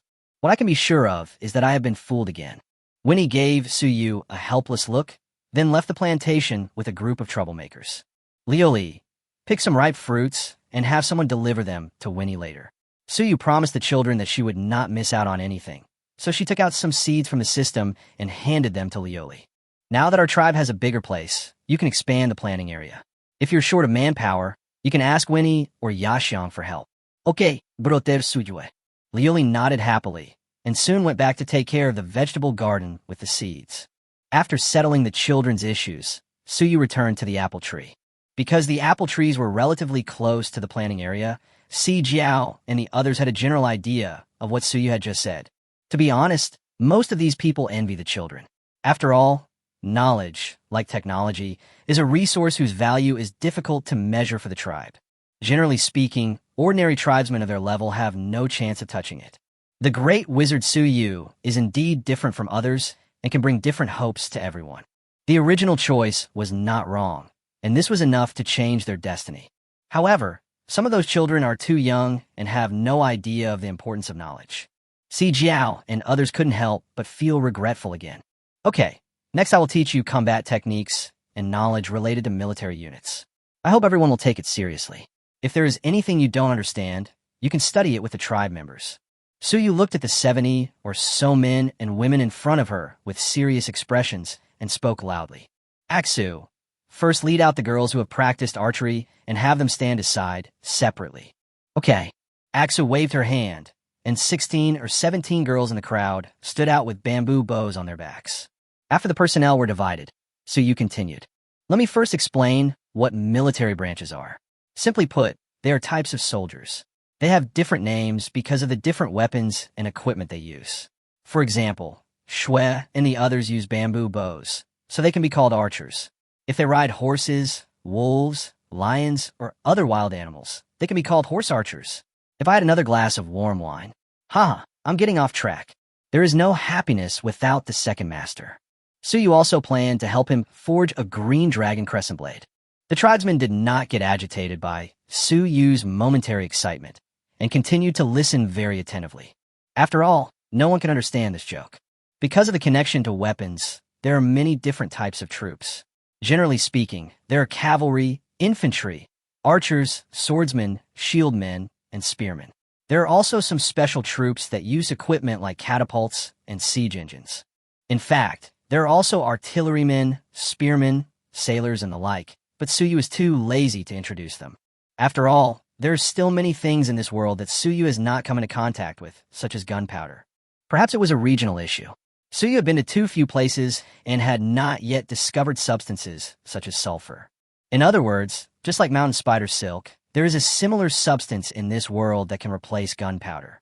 The problem is, whether gunpowder can have any effect on warriors above the level of Great Wizard is really an unknown. The level of the Great Wizard is already considered to be an existence that can defy heaven and earth. Not to mention being able to move mountains and fill the sea, or call the wind and rain, but with a wave of his hand he can exert a huge force of 5,000 or 6,000 pounds, and the limit can even be 20,000 pounds. He is no longer a human being. Since they are not human, they cannot be measured by human standards. If it were just gunpowder or explosives, it would be impossible to estimate the chances of harming the Great Wizard. These are all things for the future. The ethnic groups we face today need changes that are more practical and closer to life. Now that we've mentioned the types of soldiers, I'm sure you can understand the weapons associated with them. Cavalry are warriors who ride wild beasts in a battle. Their weapons are generally long weapons, like bone spears and long-handled bone knives. Infantrymen are warriors who fight on foot using short, light weapons like bone knives and bone spikes. Crossbowmen are actually archers. Like Aksu and the others, they fight with bows and arrows. The swordsmen also use short swords and axes, similar to the infantry. Shield bearers have more diverse weapons. They hold a shield in one hand and a weapon in the other, usually a dagger or bone spear. They can use their shields to defend against archers. As for the shield, you can think of it as a large square piece of wood. I'll have Si Jiao make it for you later, and you'll understand. The last one is the spearmen, warriors who fight with bone spears.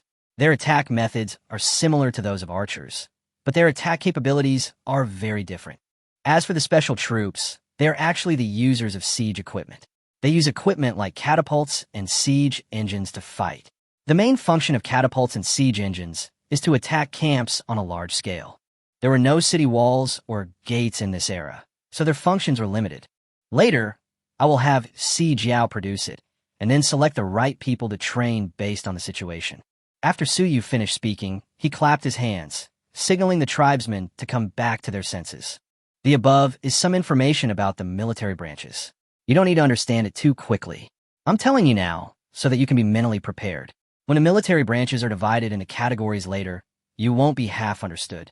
Then, Suyu looked at Si Jiao and asked with a smile, Si Jiao, how much do you understand? Si Jiao scratched his head awkwardly. I've memorized it all. I can understand some of the first part, but I don't quite understand the siege equipment and other things in the latter part. As for those, you'll understand after they're made, and I teach you how to use them. Suyu said with a smile. Si Jiao is considered to be a flexible thinker among this group of people. Most ordinary warriors still live in the world of bone knives and bone spears. Bamboo bows, axes, shields, these weapons, if you don't have the physical form in your hands, it would be really hard to understand them through imagination. Suyu was not in a hurry. After all, it was impossible to instill all this knowledge at once. Okay, now I'll teach you some fighting techniques. Chapter 200, Princess Sha's Decision 1. Speaking of this, The tribesmen changed their previous confused expressions and instantly became energetic. As expected, the most direct and violent means of combat are more attractive. If we directly use Blue Star's Muay Thai, Judo, Karate, Chinese martial arts, wrestling, Sanda, and Taekwondo to teach, it will actually be a bit lacking. After all, after many improvements, the most primitive and fierce parts have been eliminated, and the martial arts skills are centered on self-cultivation and cultivating sentiments.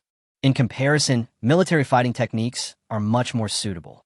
After all, this fighting technique emphasizes the simplest subjugation and killing of the enemy, which is essentially different from pure ring competition. Every move and every style must contain the powerful force to defeat the enemy in one blow. The problem is, I don't know how to do it either. Suyu was ashamed. When he was on Blue Star, he had just reached age. I have never been to those institutions, so where can I learn such powerful skills? Therefore, changes must be made according to the circumstances. The martial arts structure still uses blue stars, but it needs to be castrated again, removing the parts that tend to be performance-oriented and adding substantial killing moves against the enemy. In addition, a set of moves is developed separately to match the weapons used. There's naturally no need to go so deep right now. First teach Blue Star these martial arts skills one by one, and then improve them slowly.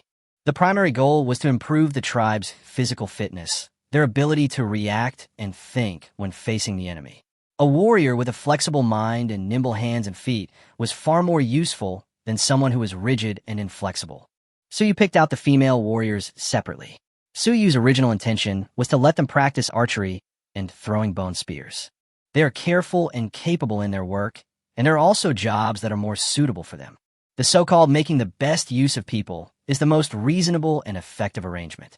The teaching of combat techniques took a full half day, and just explaining the various techniques and practicing them in real life was exhausting enough.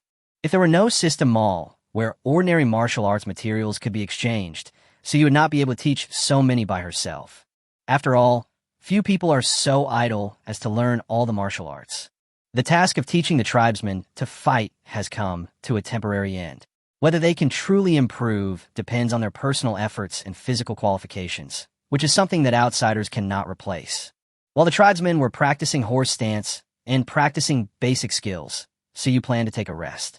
When I looked up, I suddenly found that the tree house I customized some time ago was actually built. At the top of the apple tree's branches, a simple hut built of wooden boards stood firmly on it. Judging from the construction technology, it was most likely done by Si Jiao. Suyu called Si Jiao, who was in training, over and asked him a few questions before she knew the whole story. It turned out that while he was out, Yaxiang took the blueprint he had drawn and asked Si Jiao to complete it. Suyu originally planned to do it herself, but now it saves her trouble. He jumped up the apple tree and came to the small holiday house. The rope ladders used to climb up and down were stacked together next to it. No wonder he didn't notice it.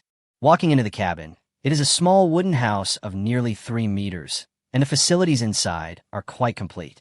There was a small bed made of hay and animal skins, a small wooden stool, a storage box for food, and a pile of fruit. There are also some small objects made of wild animal bones hanging on the roof.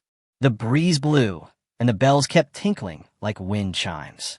Because it is used for resting and appreciating the stars, the roof partition is also designed according to Suyu's original design, with a movable horizontal board. Move the horizontal board away, and you can see the lush green branches and leaves and the endless blue sky. Under the skylight was a net bag woven with thick ropes made from a large amount of mountain spider silk. The 2 ends of the net bag were tied to the wooden walls and pillars. It was the hammock that Suyu used to watch the stars and admire the moon. The elasticity and toughness of mountain spider silk are unique in this world, and its quality is extremely excellent. Suyu really didn't expect that this thing could be fixed for her. It was really thoughtful service. As for the person who knitted it, it was most likely Lin. Suyu chuckled and couldn't wait to stretch out and lie down on the hammock. The hammock sagged under the weight, and the wall panels and pillars made creaking sounds. After removing the horizontal board, a large area of green comes into view. A few white clouds float in the sky, and warm sunlight sets. Everything seems relaxed and comfortable. Since coming to this world, Suyu has rarely had such a relaxing time. I closed my eyes and took a nap for a while, when suddenly a familiar voice came to my ears. "Suyu, are you in there?" The rustling sound is the sound made by the scales and bark rubbing against each other. Naturally, there's only one person who can make this strange sound. Shafai twisted her waist and stopped in front of the apple house, her eyes flashing with brilliant colors. After all, she had never seen humans building houses on tree branches on this continent. There are some in the animal kingdom, but that's just their living habits. I have to say that Suyu is a strange and interesting man. Ao Fei, Komein. Suyu responded after opening her eyes. Coming to see me at this time, could it be related to the proposal made last night? My name is Shafai. Shafei's rare good mood suddenly disappeared. He walked into the hut with his tail swishing angrily and a scary look on his face as if he wanted to eat someone. Suyu swung in the hammock with a curled corner of her mouth. Well, a beautiful day starts with a snake coil. Is there something wrong? Suyu said with a wicked smile, turned slightly sideways, and pointed to the hammock where she was lying. Do you want to come up and lie down together? It's very comfortable. Buzz, buzz, buzz. Ba, ba, ba, ba, ba. The slender little tail was like an electric motor, slapping the floor and swinging it vigorously. Princess Sha's mouth was rosy red, and she was gritting her teeth. Thanks, you could just lie down by yourself. You'll die if you fall down. Why is this man in front of me so irritating? He is obviously playful and shameless with other women, but he always teases me on purpose. And what the hell is he sleeping on? I've never seen a human sleeping on a rope in my life. There were many strange things, and Shafai was too lazy to ask. After all, this man himself was a mystery. Sha Fei was indignant. She flicked her tail, swam to the animal skin bed, snorted coldly, and lay down on her side. Her legs hadn't yet transformed, so walking upright on her snake body was quite tiring. So in her free time, she preferred to lie on her side. Suyu slept comfortably. She couldn't let herself suffer here. What's more, there's fruit next to the bed. After eating the fruit given by the witch 2 days ago, she was craving it for a long time. I remember the witch called the red fruit an apple. It was sweet, crispy, and juicy. She could never forget it after eating it once. It's a pity that the witch's food reserves are very limited. It is said that it has only been distributed twice so far, and there is not much left in the tribe. If you want to eat, it's better to find Su Dao.